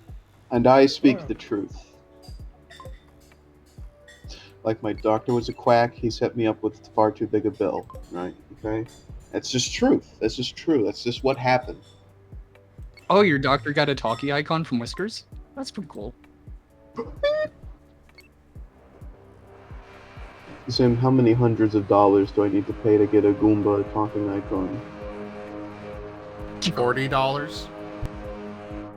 $350. I see, I see. It would be nice if we could unite together as the proletariat, also known as Goomba. The Goombatariat? No, that's dumb. Could be the new government. No, Gooverman is in Book of Mario 1. Okay, that's a different, that's a character. Could be G-Man. That's a real dude. Can't steal his name. He's got to go talk to his son, Tommy Culata. The problem with the proletariat uniting, though, is much like how in Mario, they just get stomped and produce a blue coin. Such as in Tiny Huge Island of Super Mario 64, famed game on the Nintendo 64. That's right. That's right, Rdyjin. The princess, as we know, is standing for royalty, or the upper class, the upper echelons of society. And to ensure their safety, they send a boot, an authoritarian boot, a figurative boot, to go and quash the rebellions of the proletariat. Hold on, Gary. Does this boot have Andy written on the bottom of it? No. Rdyjin, I think you're. I'm gonna be honest. I don't know what you're talking about half the time. This is really exhausting to talk to you. I'm just saying. I think I need you to exit my mind palace immediately. It's got Fine, the keys to but your I'm blood taking this palace? potted plant. Wow. But No. I like the Rdyjin here. Well, everyone knows this is all just a simulation. I'm just a brain in a jar. I imagined all of you. After 10 quintillion beers, actually. There's a lot of alcohol in this jar. Beers. Ah, it's one of those conversations now. I'm a lyrical genius, alright? My brain works faster than my mouth. And also my heart. I do have some wine. I could go chug it real fast before going down that route. I'm Mormon, I can't drink, sorry. That's in, like, anything. It's been years since he's had a glass of water. Yeah, he leaves you pretty thirsty. But, Joseph Smith is on my side, so I'm chilling. So anyway, Rygon, can we continue that the Black Manor book, whatever it was? Yeah, we certainly can, but it's up to you guys whenever you want to stop going off about Now. Pseudo things. 30 minutes ago. Well, I I'll be honest. Like, if it went on for much further, I was gonna get out because it's been a day, and I don't really feel like having to listen to stuff like that. That's right, Rdyjin. I set him up, you knock him down. Yeah, a great something team. like that. All right. Well, let me go ahead and get to my story section. Oh, goodness gracious. All right, anyone want to do a quick summary of what we were talking about before with the book? I don't really recall enough. You don't recall? Well, see, it had something to do with an individual taking some medicine, and then time slowed down. No, not that one. Really? Um. Okay. Okay. Definitely not that one again. Are you sure? I could reread it. So far in It the was book, really, I really enjoyed it. Go ahead. So far in the book, Mara has bought a new house. There used to be a murderer there. Her boyfriend is spending the night there. Creepy things are happening. The end. What kind of creepy things? Not even that creepy of things. It was basically just a, here it is, kind of. There's footsteps. That's The basically it. rocking chair started rocking. Ooh. Oh yeah, there was that. You're right. Yeah. When did the Goombas show up? Next chapter. Wait, what was Breathless Ginny? Can we get Breathless Ginny back in the book? I liked her. Oh, did you like her? Oh, she was my favorite voice. I just like, no, it was so great doing her voice. I know, empowered. honey.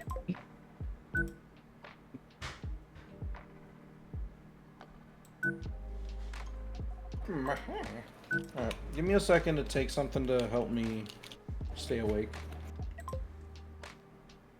We having the EPs? A little bit. I haven't eaten anything solid all day. And like I said, it's been an Rygone. exhausting day. Yeah, you go eat there, dear. No, there's nothing to eat but like pudding. Well, then you gotta get on that. Chop chop, man. Oh, You got 24 Give me a packs. Give me a second. I'm gonna go make a quick sandwich. Y'all can continue whatever you're talking about. And I'm gonna get some water and an energy drink to go into it. It's okay, Zim. I know. So does anyone else remember a few hours ago Rdyjin was saying that today would be the day he would use the rice cooker? yes. I remember that. I remember that like it was yesterday. It's not gonna be today, guys.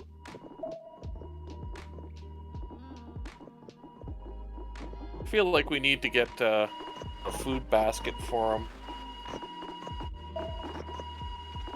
Well, Rdyjin is streaming right now, and he does take tips if anybody would like to help out Rdyjin. Hi, Jester. You get to feed them all kinds of sandwiches if you just give up some of your tuppence, friends.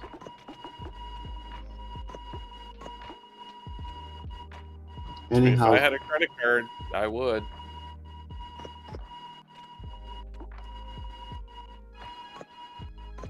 Anyhow, I know you're excited for story time, so why don't I look at my PDF to see what we got here. I do have the big book of Arthur Miller on the shelf. I got The Art of War by Sun Tzu. Gary, I get the feeling that you probably know a lot about SCPs. You know what's funny about that, Rdyjin? You don't? I only know the sexy ones, and like barely. That's a lot more than I know, so hey. I know there's the one that's like fifth wall breaking because he travels in different levels of fiction, including our reality, and then goes beyond. There's the big fish. Everyone likes that one. Well, never mind, I don't want to know. There's Mallow, everyone's favorite skull doggy, and her. So and they're like 12 different forms. That's a character from Super Mario RPG. Oh, you're right. No, you're right. No, you're right. No, you're right. No, you're right.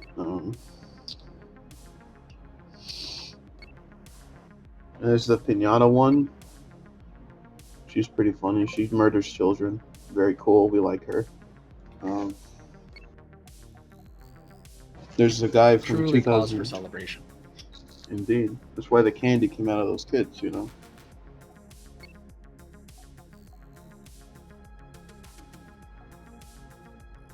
There's the SCP. That's a big guy. It's pretty scary.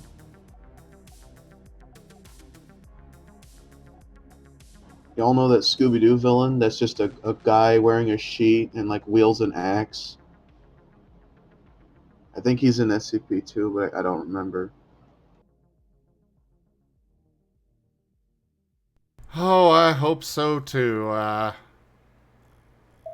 really hope so too, Jester. Yeah, it's a bit of a bad end here. This week's been rough. I'm sorry to hear this, Zim.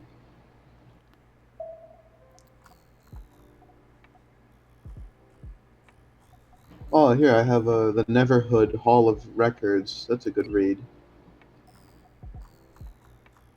Are we ready for story time, everyone? Oh, yes, The maybe. moment Rdyjin gets back, yes. I don't know, Zim. I got the Hall of Records right here. Are they KTEL records? Yeah, I mean, let's listen to this first line. It's a banger, right? I am Quarter. Read my words and be my friend. Father commands me to record the truth of history so that readers will learn from those who went before. I mean, that's fire. That's more fire than Pharrell had against Drake, you know?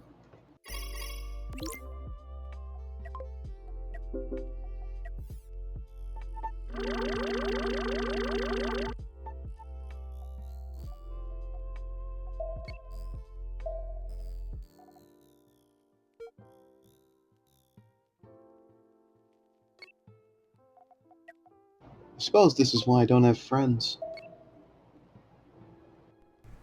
What do you mean you don't have friends?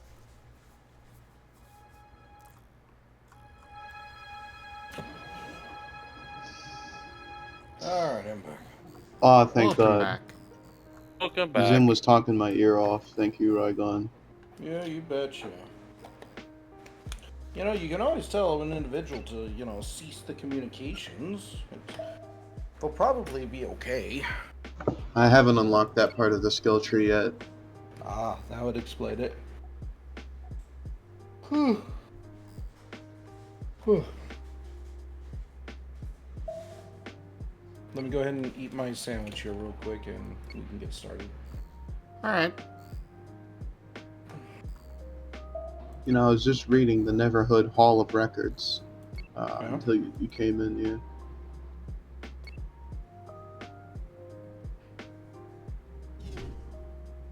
It was pretty epic. There was lots of laughs and loves.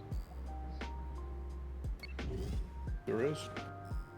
Yeah, I mean, Quarter's there, and his sons. Let me check. I forget their names. Mm-hmm. So we got, Agdala, Bert, Numeron, Autoborg, Homan, Holborg, and Arvin. Surprised there's an aardvark in there.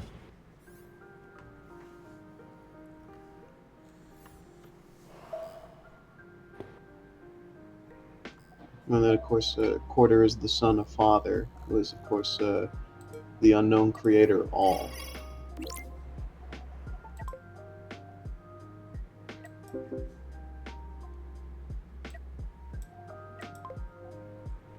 Oh, I already did that. Cool!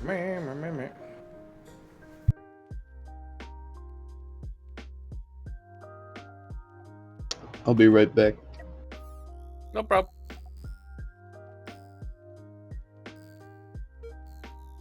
What was the book called? The Haunting of Blackwood. It's like the haunting of Blackwood Manor. Ah.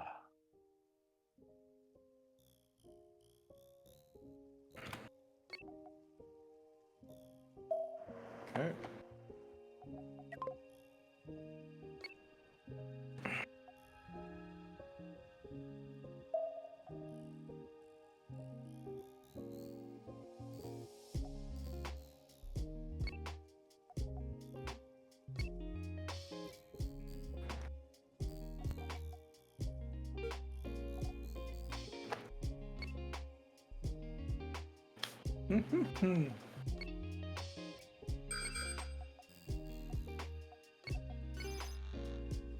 Oh, an enemy to attack. Yes.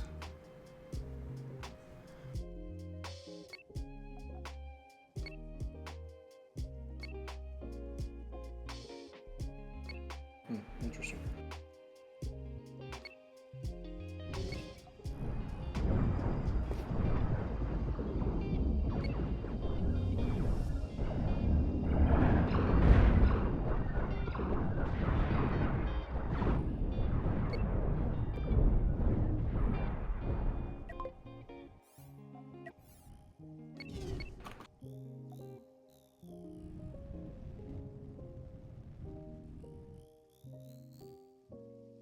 Alright, we got that one cleared out. Let's go investigate this unknown signal.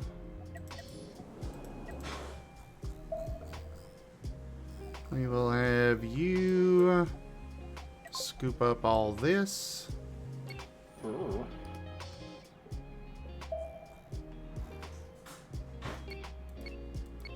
Hello, everyone. The Dark One has returned.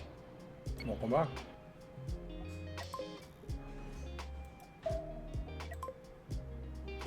I know I keep gushing about it, but I really am in love with this hot honey ranch. It's so good. Oh, that sounds really good. It actually is. Next time you head over to Walmart, see about grabbing yourself. It's just the Hidden Valley brand. It must have recently came out, but I grabbed myself a bottle on an off chance, and I've been really liking it. I know there's this one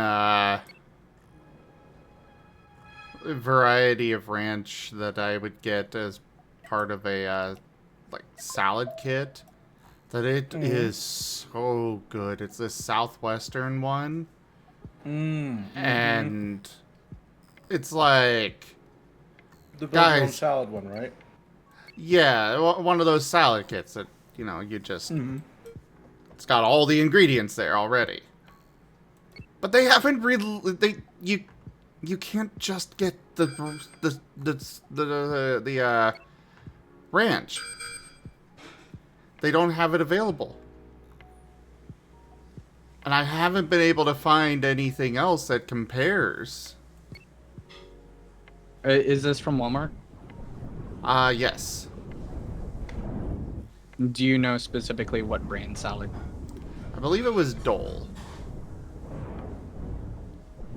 But I don't remember for sure. Dole. Was it... So it wasn't the salads from the deli, it was the salads in the produce section, right? Yes.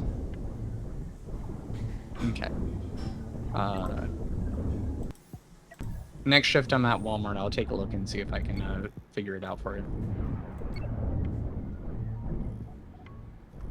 The dressing itself was just so good.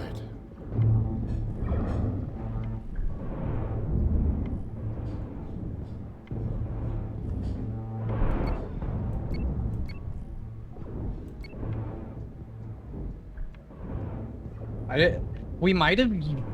It's possible we used to do the Dole brand for that, but I think all of those salads right now, it's either regional or it's probably regional, but here it's Taylor Farms. So It probably let me is see what Taylor Farms is. it probably is a regional thing that I got. Because I don't think... I haven't seen Dole for salad kits. I think we have them around here. So it must be in the same region I'm in. Taylor Farms. Oh, it's in California, so...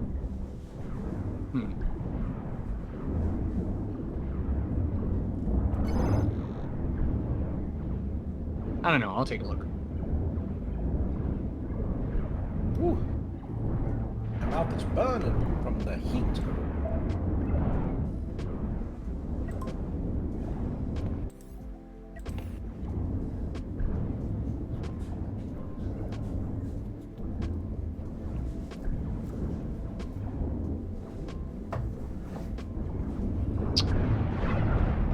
I liked that new Wolverine Deadpool movie. It was pretty good. I haven't seen it yet, so Deadpool's in it.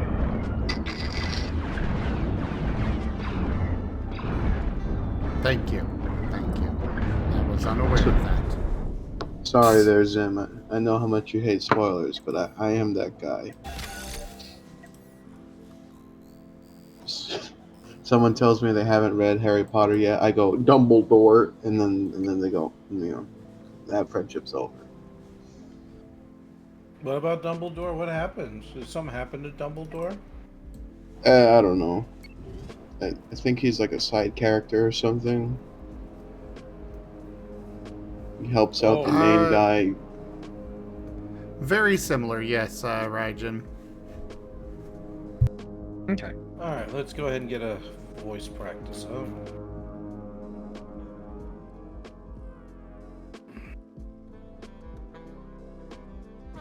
Oh, that one's no longer good.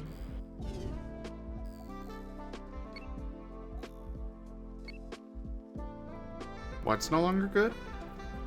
I have a bunch of stuff, like resources I use for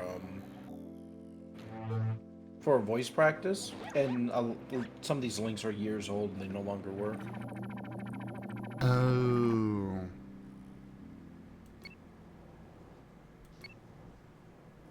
Alright, here we go.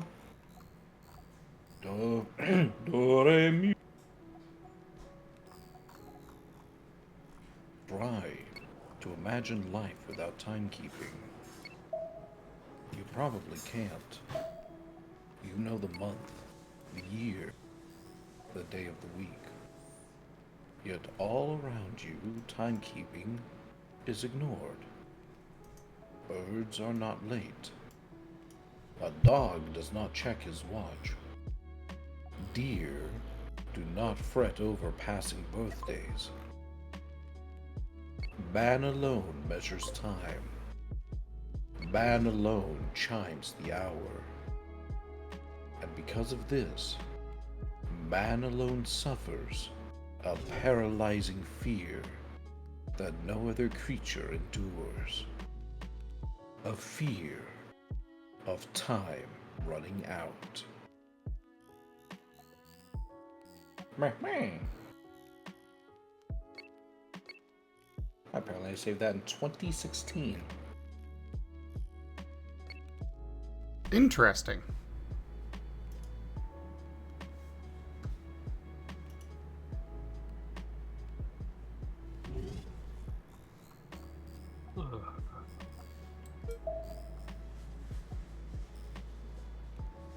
Okay, and we'll bring out the one of my favorites, which is the long English one. It's like, English mother trucker, do you speak it? Dearest creature in creation, study English pronunciation. I will teach you in my verse. Sounds like corpse, core, horse, and worse. I will keep you, Susie, busy. Make your head with heat grow dizzy. Tear and I your dress will tear. So shall I, oh, hear my prayer. Just compare heart, beard, and herd. Dies and diet, lord and word. Sword and swart and retain and Britain. Mind the latter, how it's written. Now I surely will not plague you with such words as plaque and ague. But be careful how you speak. Say break and stake, but bleak and streak. Cloven, oven, how and low, script, receipt, show, poem, and toe. Hear me say, devoid of trickery, daughter, laughter, and trapezory. Typhoid, measles, topsails, isles, exiles, similes, and reviles. Scholar, vicar, and cigar, solar, mica, war, and far. One anemone, balmoral, kitchen, lichen, laundry, laurel. Gertrude, German, wind, and mind, scene, melophamine, mankind. Ballet does not rhyme with ballet.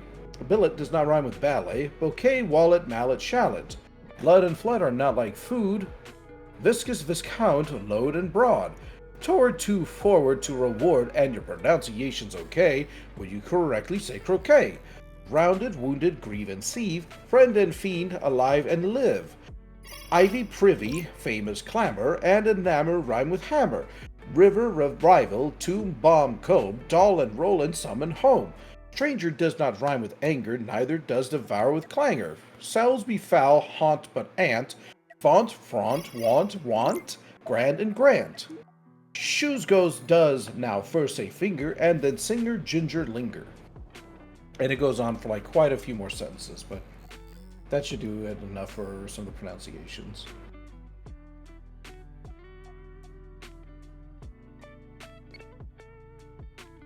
Okay.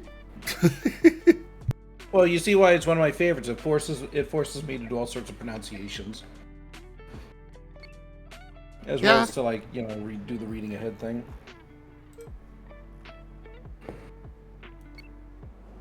Right.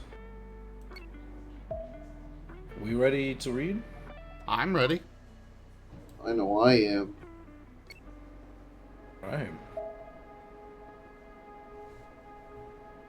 Hello, everyone. My name is Rdyjin, and today we are going to be continuing our reading of The Haunting of Blackwood House. Chapter 13. Noises in the Night. She was in the master bedroom, facing the window that overlooked the back garden. A violent red sunset tainted the air. This is a dream, Mara realized, and not a pleasant one. I should wake up. There was a scraping, scratching noise behind her. She turned, but the motion was slow as though she were moving through syrup.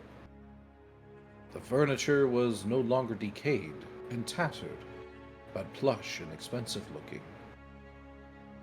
Pillows had been thrown about the room, and chairs were overturned. Brushes, jewelry, and a basin of water had been pushed off the bureau. The four-poster bed was in disarray, and had two of its curtains pulled down. The sound came from a woman at the door. She wore a long, silky nightdress, and her pale hair cascaded around her shoulders. Mara thought she would have been beautiful, except for her hollowed cheeks, and the manic, haunted madness in her eyes. The woman stared at Mara for a moment, breathing heavily, then returned and clawing at the door. She brought her fingers down the surface repeatedly and rapidly, scoring the wood and staining it red from where her fingernails had broken off. She chanted something between gasping breaths. Mara, captivated and horrified at the same time, waded through the thick air to hear. "Run, run, run!" The woman repeated, speaking the mantra as though she no longer knew what the words meant. She looked over her shoulder at Mara, and a frantic, insane terror distorted her face. "The Axeman is coming!" Mara gasped and started upright. The cold night air bit at her as she blinked at the room. Neil's arm was draped around her waist. A square of moonlight from the window blanketed his sleeping form, and Mara watched his chest rise and fall in a steady rhythm as her heart rate slowed. "It's just a dream. Probably brought on by all that excitement before bed." Rubbed at her eyes, exhaled, and lay back down. Her heart still jumped as the dream's influence faded. The building felt far less welcoming in deep night than it had earlier, almost as though its very nature had changed during the hours Mara had slept. She found it easy to be brave when Neil was with her, as she could ricochet off his cautious nature. With Neil asleep, her bravado was sapped away by the darkness and unnerving stillness. Somewhere deep in the house, a low, slow groan began. Mara clenched her teeth as the hairs on her arms rose. "It's just the rocking chair, being nudged by a breeze. Nothing to worry about." The noise seemed to permeate the building and soak through Mara's self. She stared at the ceiling where she waited for it to stop. Stains across the wood became a makeshift Rorschach test. Earlier that evening, Mara had seen a motley collection of figures and faces. In the middle of the night, though, they looked like bloodstains blooming outwards from where a dozen souls had lost their lives. A door slammed. Mara gasped and clutched Neil's arm. He stirred, his eyebrows contracting for a second, then relaxed back into sleep. Just a breeze. This house has more holes than a woodpecker's tree. Of course stuff is going to move when it gets windy. Mara looked towards the window. She could see boughs silhouetted against the dark sky. They were eerily still. The steady creaking sound was boring into her mind. Mara crossed her arms and balled her hands into fists so that she wouldn't feel her fingers trembling. Just block it out. Go back to sleep. A second noise joined the rocking chair. A child began sobbing. The plaintive cries echoed as they bounced through the house, and Mara suddenly found it difficult to draw breath. There's an explanation for this. There's gotta be. The wind whistling through a hole somewhere. Probably. It's only frightening you because it's nighttime. Sobs broke into a hiccup, then resumed, blending with the chair's groans in a terrible, chaotic symphony. Mara squeezed her eyes closed and pressed her hands over her ears. The sound wouldn't abate. She could feel her blood rushing through her veins, moving far faster than it should have for someone who'd been lying still. Every moan and every wail keyed Mara's nerves up tighter and tighter, until she finally snapped and launched into action. She shuffled out of the sleeping bag, moving carefully so that she wouldn't wake Neil. The building already disturbed him. He'd do better without being exposed to the nocturnal noises, too. He murmured something as Mara crawled out from under his arm, but he didn't wake. She took her jacket off of the top of the nearby box and pulled her arms through the sleeves, then wrapped it tightly around her torso as she slipped her feet into her sneakers. The air was bitingly cold. Mara took the flashlight but waited until she was outside the room to turn it on, to keep from disturbing Neil. The torch's light bounced off the wooden walls and half-open doors. Mara moved carefully, trying to keep her footsteps light. As she passed the master bedroom door, it slammed closed. She felt the rush of air from its motion and bit the inside of her cheek to keep from crying out. Just the wind. Just the wind. Just the wind.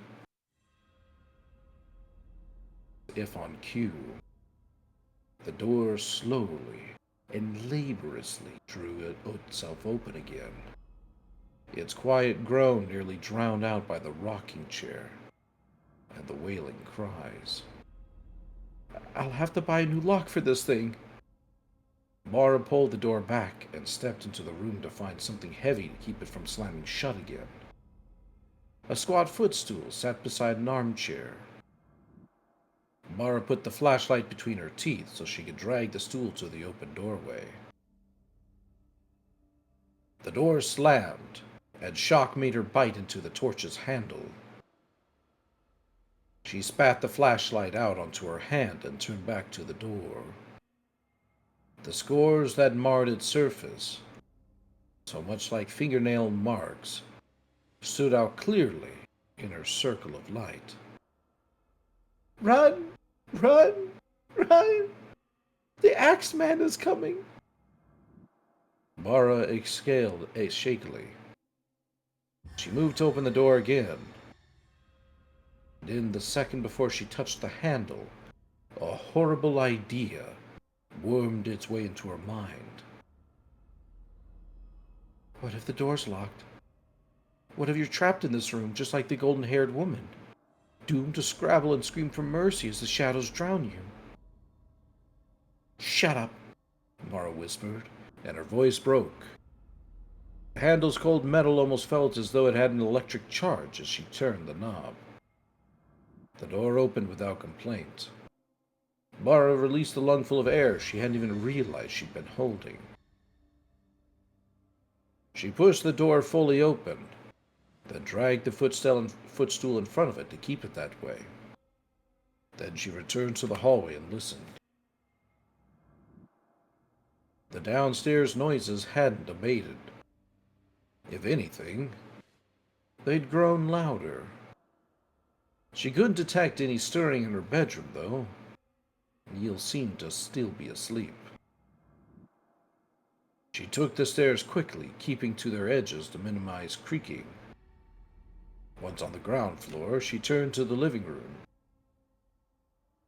The rocking chair rolled wildly, bouncing from one end of its struts to the other, motion almost violent enough to overturn it. Mara cautiously approached the chair and held her hand in front of the window to test for a breeze, but she couldn't feel one. The wailing continued, seeming to fill the room with its mournful weight. It really does sound like a child crying. No wonder all of the previous owners panicked. Mara rotated as she tried to detect where the sound came from. She found it easily. The fireplace. Of course. The chimney's probably half blocked and makes the wind whistle as it travels through. And I'll bet it's hitting the chair at just the right angle to set it rocking, too. Mara moved towards the fireplace, hand held outwards to feel for the wind. The wailing noise abruptly fell silent. With the wind abated, the rocking chair began to slow its motions. Mara stayed for a moment, waiting for the sounds to resume, but they didn't. The rocking chair settled into stillness. Quiet returned to Blackwood's walls. Mara turned to leave, and then stopped. I don't want to be woken again tonight. She grabbed the chair by its back and dragged it away from the window to resettle it below the "Home is where the heart is" cross-stitch on the opposite wall.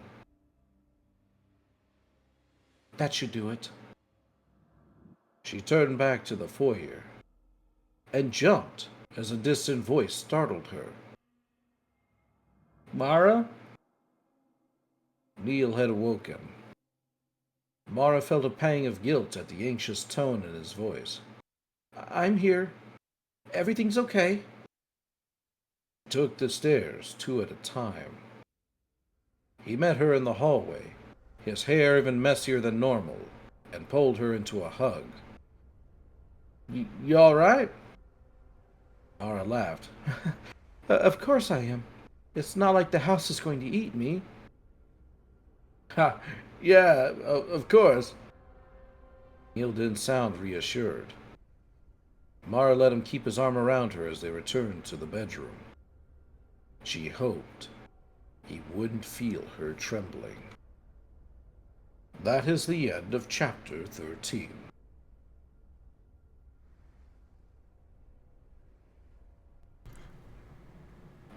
Finally, some real spooky stuff. Even if there is a perfectly logical explanation for all of it. Oh, of course. Gotta be honest, that's an awful lot of logical coincidences. Stranger things have happened. Well, all I know is that the wind is pulling triple duty.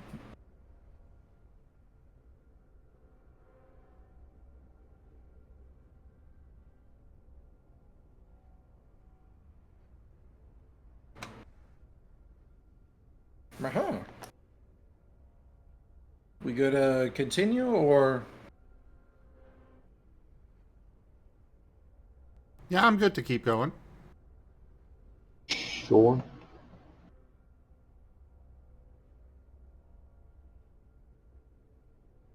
Chapter 14. messages. Mara emerged from sleep gradually. She was warm, comfortable, and tired, but a slice of sunlight fell over her face and chased tiredness away.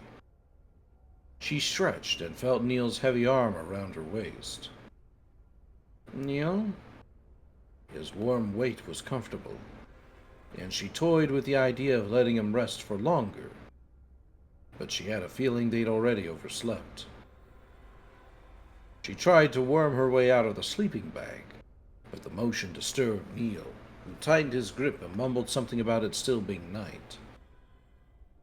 "It's morning," Mara said, trying and failing to smother her smile.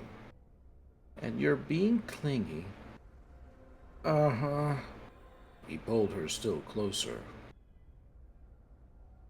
"You brought this on yourself," Mara said, reaching behind him and pinching his backside through the sleeping bag.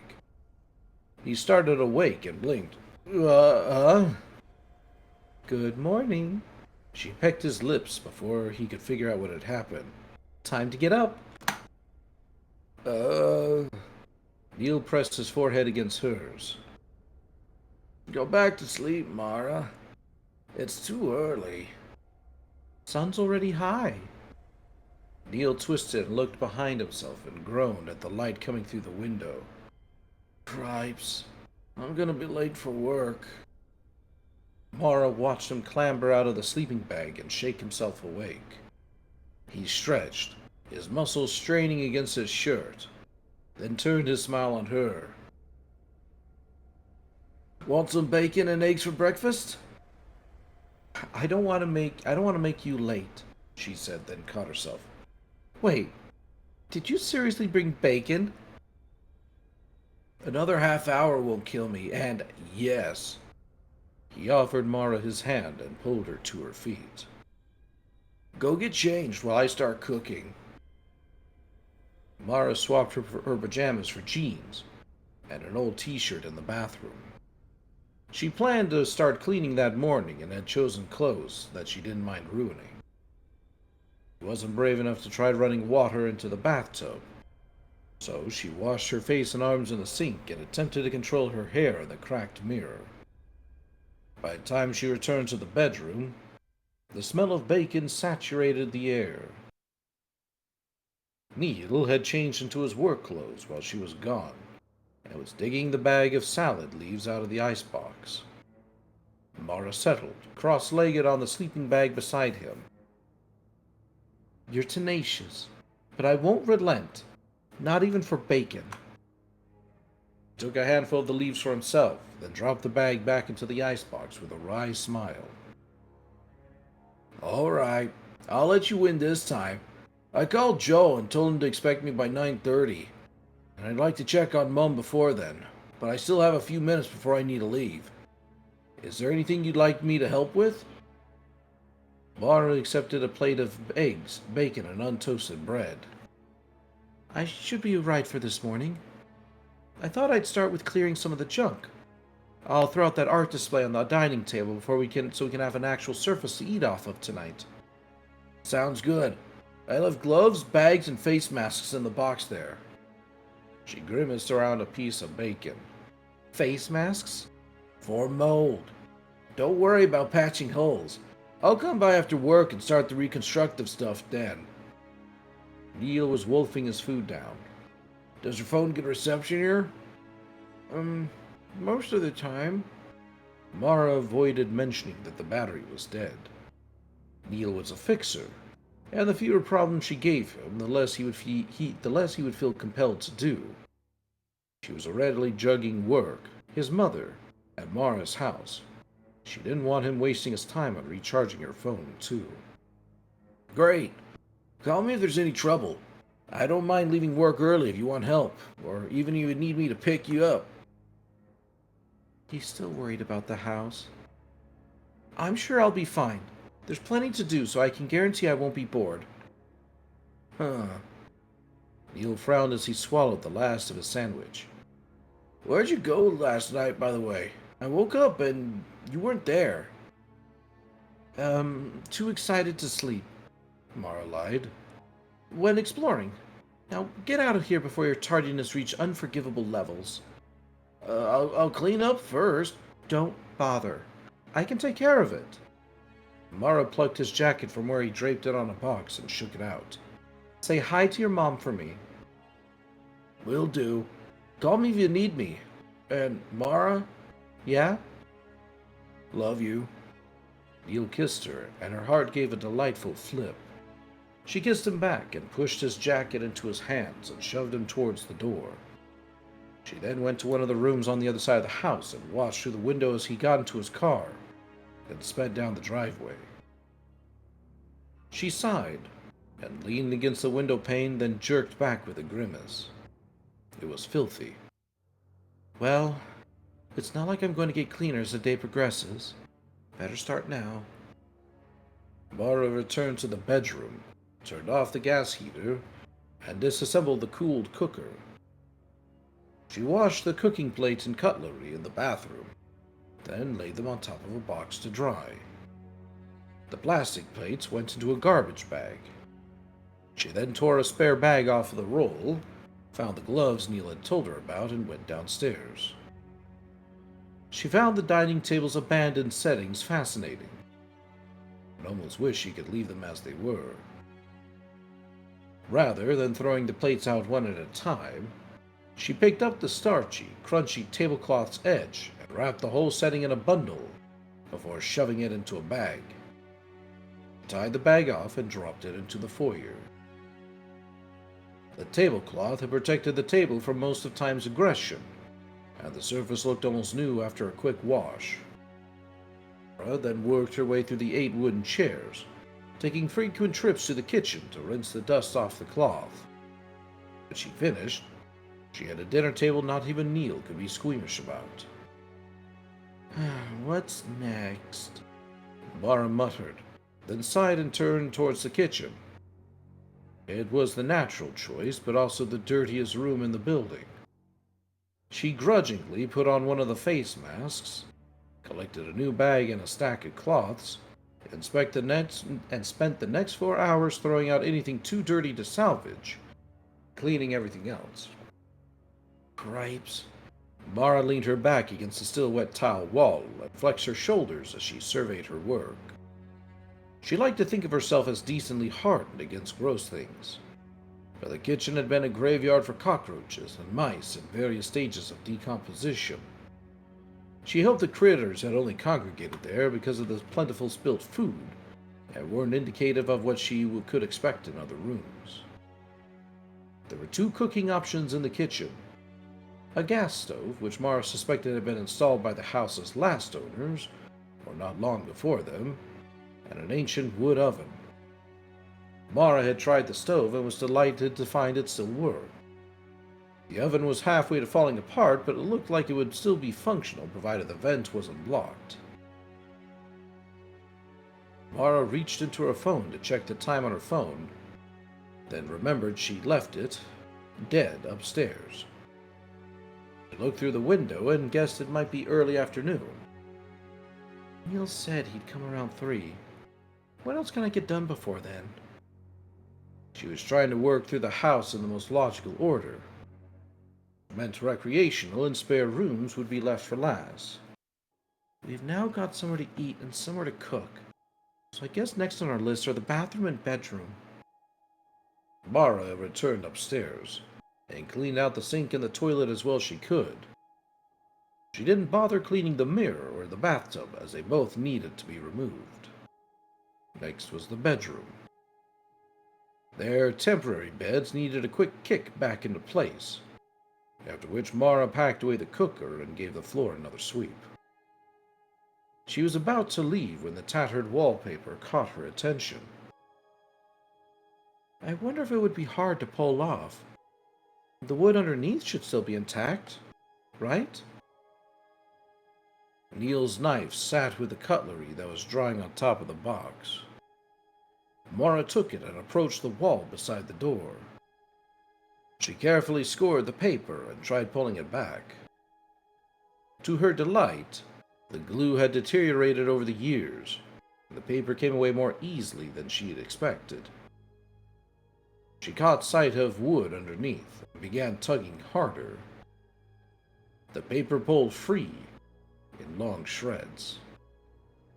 Mara stepped back to throw a wad aside and caught sight of the paint underneath.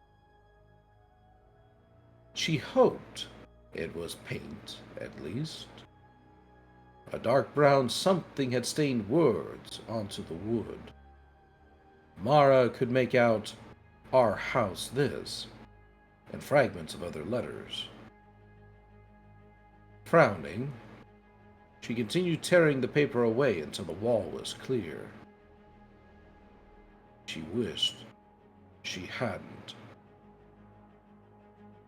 This is our house.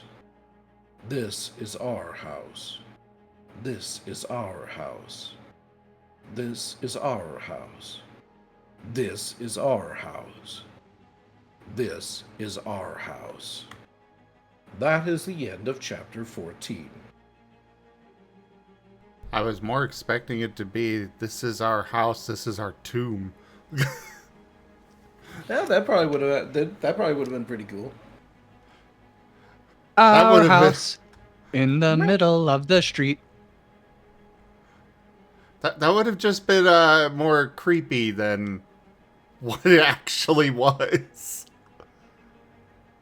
I don't know why she's like, I wish I hadn't seen this. Yeah, I mean, honestly, it probably would have been better if it had only been stated like once, maybe twice. Saying it about 6 times was, it was okay. It wasn't creepy, but yeah. Also, I've almost taken down another pirate base. Nice. Just gotta figure out where the rest of it's... Ah, there they are.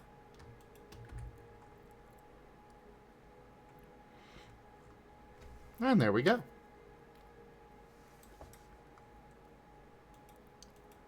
Anyways, I'm ready to continue if you are.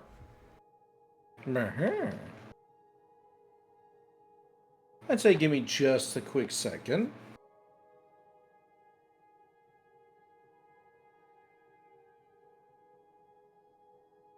Also, Ren, you're a good boy.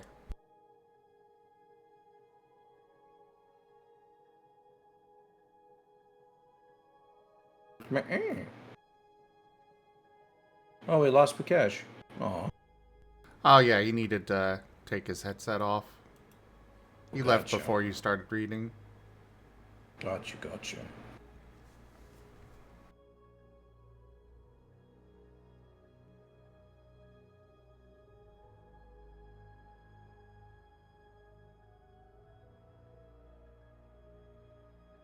Well, I suffered no damage to my main ship.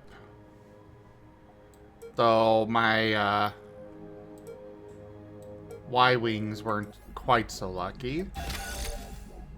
But only moderate damage to those.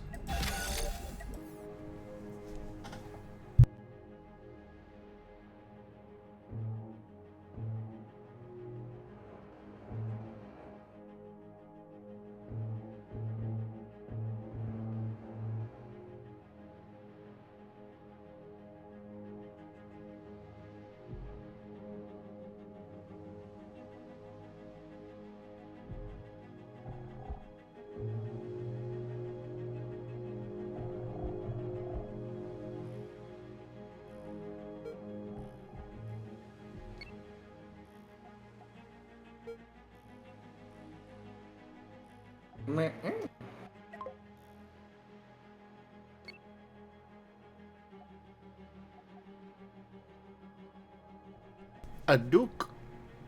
Oh, dude. Just gathering up the resources. Wow.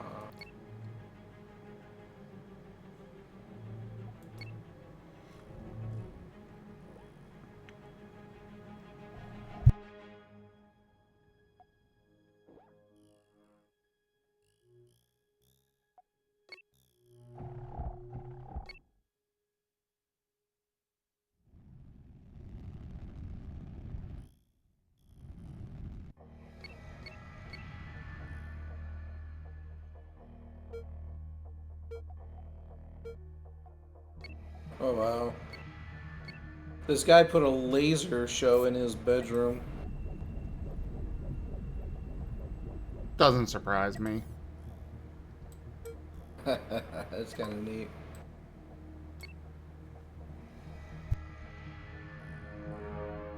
Ah! You all know who invented the sandal? Ooh. It was well-known French inventor Philippe Flappe. Uh-huh. As they say in France, I presume.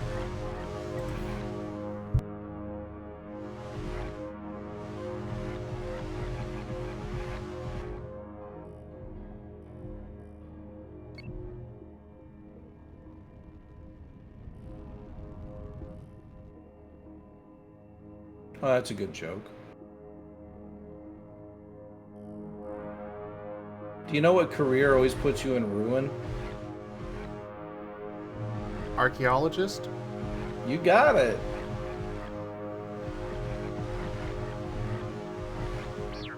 Them is learning. I just got lucky.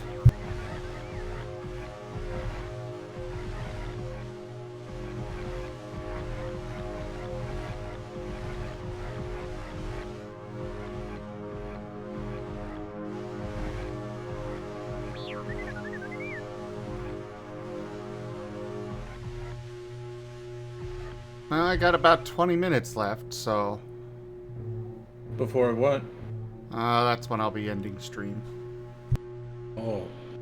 You sure we even want to read another chapter then? It might take a little bit longer than 20 minutes. If it does, that's okay, but I would really like at least one more.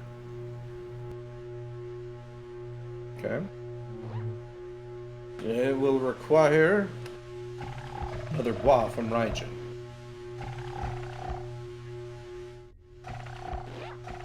Wow. I'm fueled up now.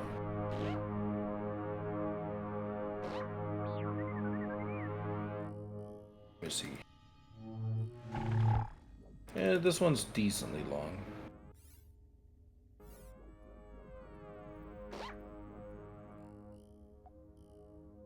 Chapter 15. Chopped. The words repeated across the wood in a variety of sizes and levels of illegibility. Mara scowled as she scanned them. "It's my house now," she muttered, then kicked the pile of wallpaper scraps to one side. The words were faintly scuffed, making Mara think someone had tried to scrub them off before covering them with the tacky wallpaper. Damn it, I'm gonna need a different bedroom now. The faint rumble of an engine drew her attention, and Mara crossed to the other side of the house to watch Neil's car pull up the driveway. She didn't know what time it was, but she suspected he'd come earlier than he promised. She hurried downstairs and was just in time to open the door for Neil so that he could back through it. His arms were filled with new boxes. "Hello, beautiful." Set the boxes down and kissed her cheek. "It looks like you've been busy." A clump of garbage bags filled one corner of the foyer. Mara nodded at them with almost maternal pride. "Got the kitchen clean, and at least one of the ovens is functional. How'd work go?" One of our employees, we still don't know which one, finished a wall before the wiring was put in. We're gonna have to tear it down and start over. Can't complain otherwise." "I don't know. That sounds like something I'd get fantastic complaining mileage out of." Mara tweaked open one of the lids of the boxes and saw a jumble of tools. "You came prepared. And I can guarantee that the only tool I'll really need is the one I forgot to bring." Neil knelt and pulled a handful of objects out of the box.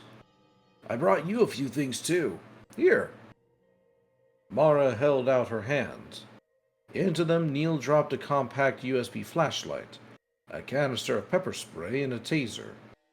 "You brought me a bug zapper?" she asked, raising the last object up to see it more clearly. Just in case. Neil's hand wrapped around hers. There is a flicker of worry in his eyes, but he quickly covered it with a smile. I can't stay here every night, as much as I would like to, so I want to make sure you're safe. Worrier, Mara said fondly. She squeezed his hand and pocketed the equipment. I got you something else, too. Neil's smile widened into a more relaxed expression as he turned towards the door. Come and have a look.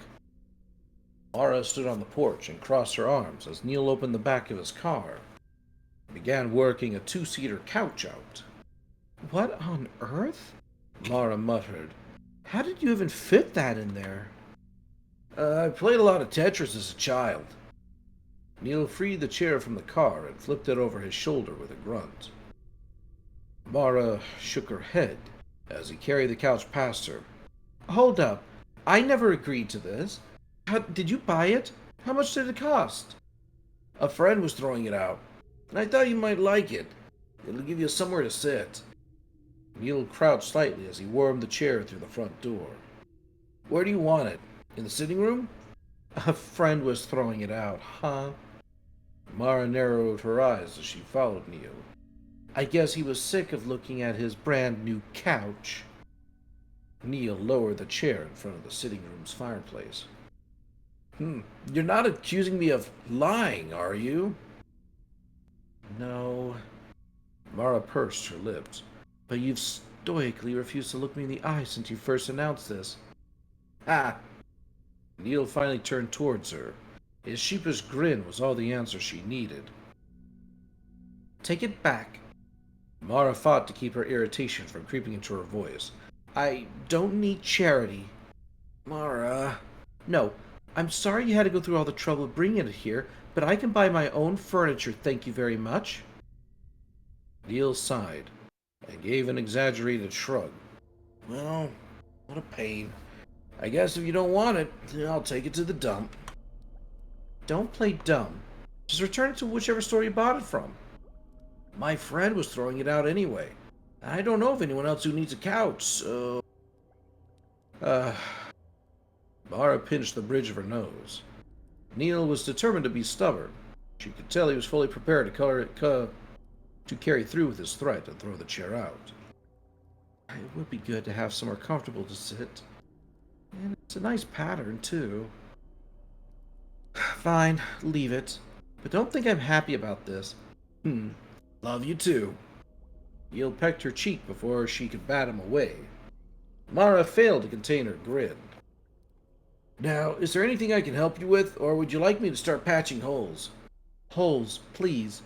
I'm going to clear out one of the upstairs bedrooms. Mara felt an unpleasant lurch as she remembered the writing on the upstairs wall. He's going to find out about it one way or another. He'll cope better if he hears it from me. I got the wallpaper out of our room, but there's a bunch of graffiti underneath it. What sort of graffiti? Neil had fished a pair of gloves out of his back pocket and was pulling them on. Mostly gibberish. He glanced at her, and his eyes narrowed. What aren't you telling me? Nothing important. Mara beamed at him, but that only deepened Neil's frown.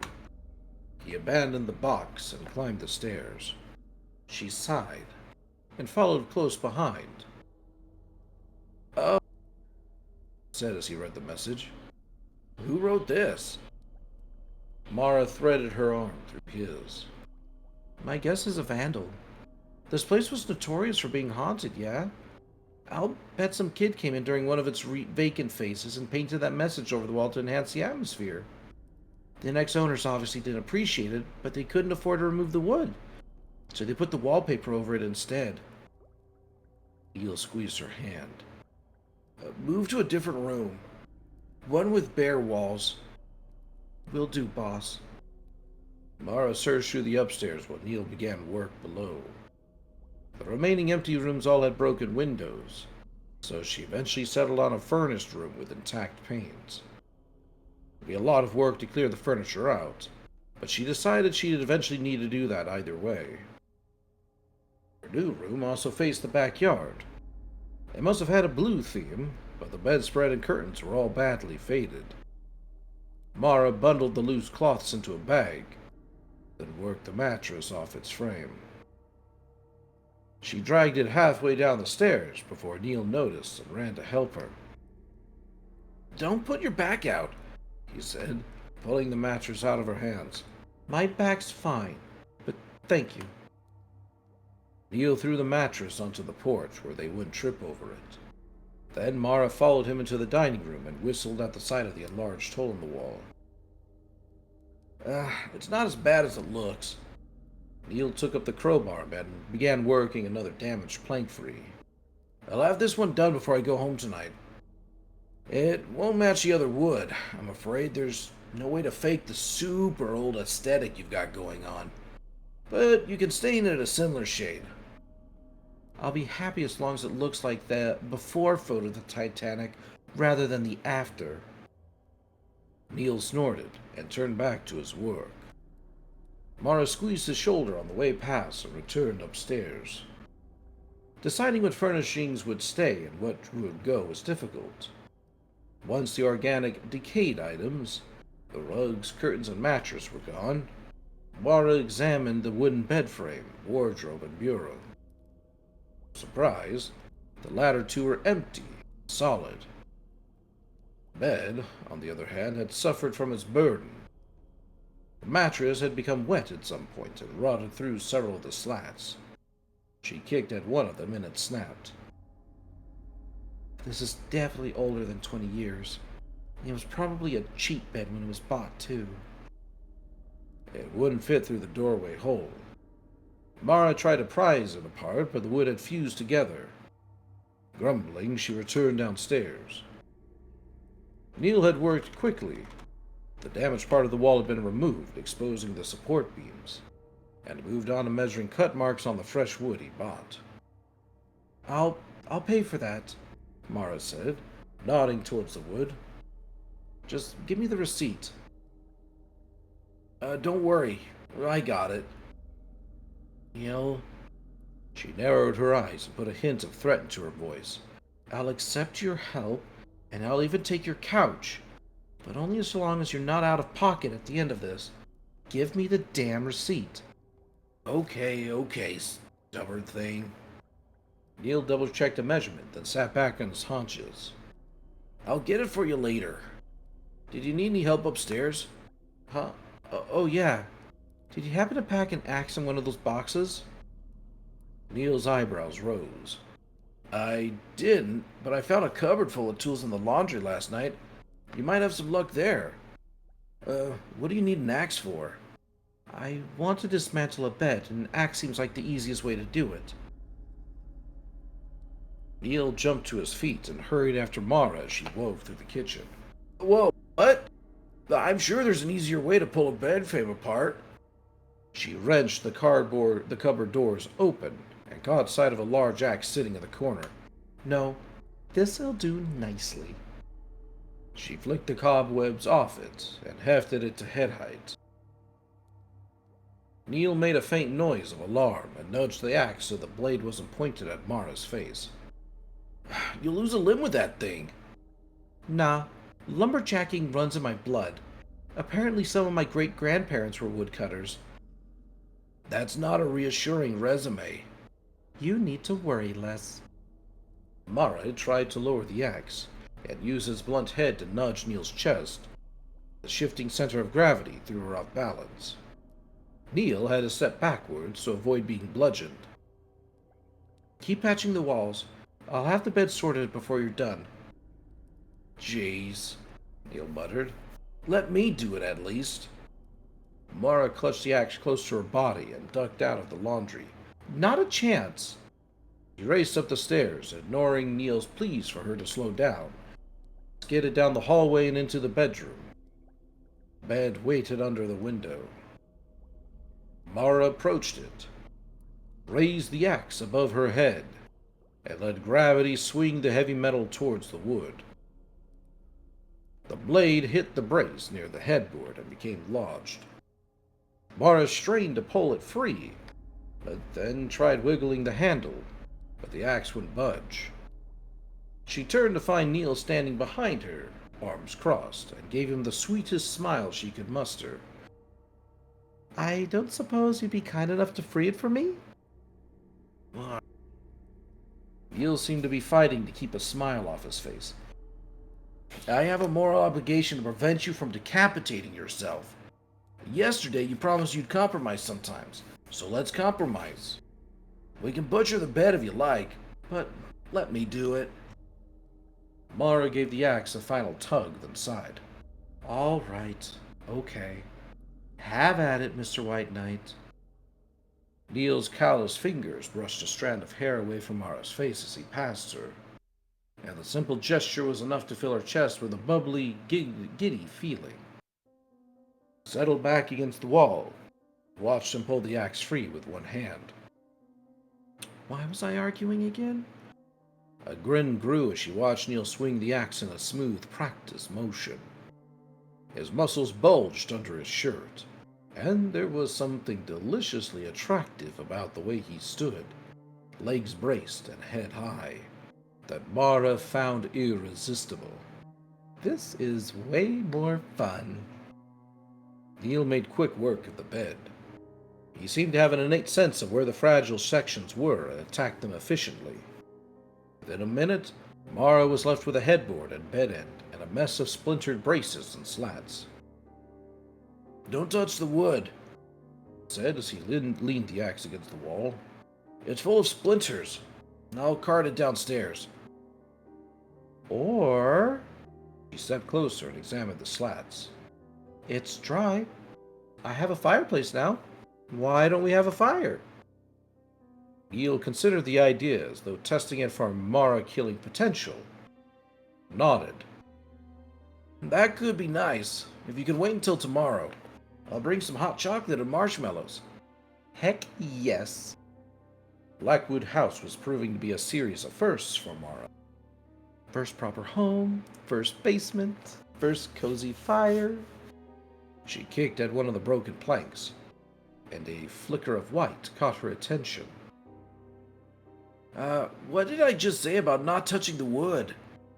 Neil moaned, as Mara plucked the square of paper out from the kindling. It was a small black and white photo. She held it up to the window's light, and choked. The photo showed a middle-aged man with a heavy brow, bushy white mustache, and sideburns.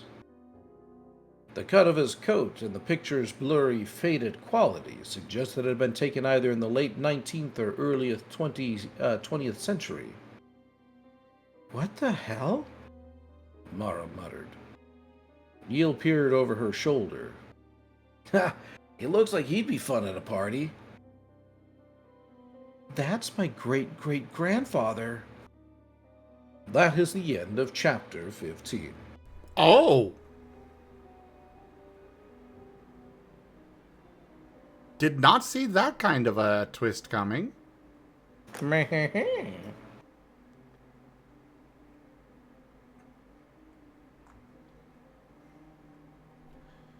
Yeah, see, we had plenty of time for that.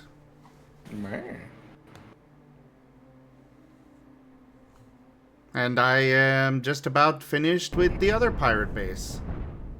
Oh, very nice. And then I guess you'll be heading off for the evening? Well, I'm actually done with the pirate base now, so yes. Alright. Hooray, huzzah. Thanks for letting me read for you then for a bit. We still have about 20 or 14 more chapters to go. And no, thank you for reading for us. Same time. You gonna be streaming longer? Let's see, it's 1:27.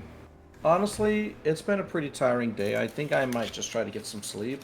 And if I can't get some sleep, then I'll get up and start streaming again. Ah. I was asking for potential raid target, but...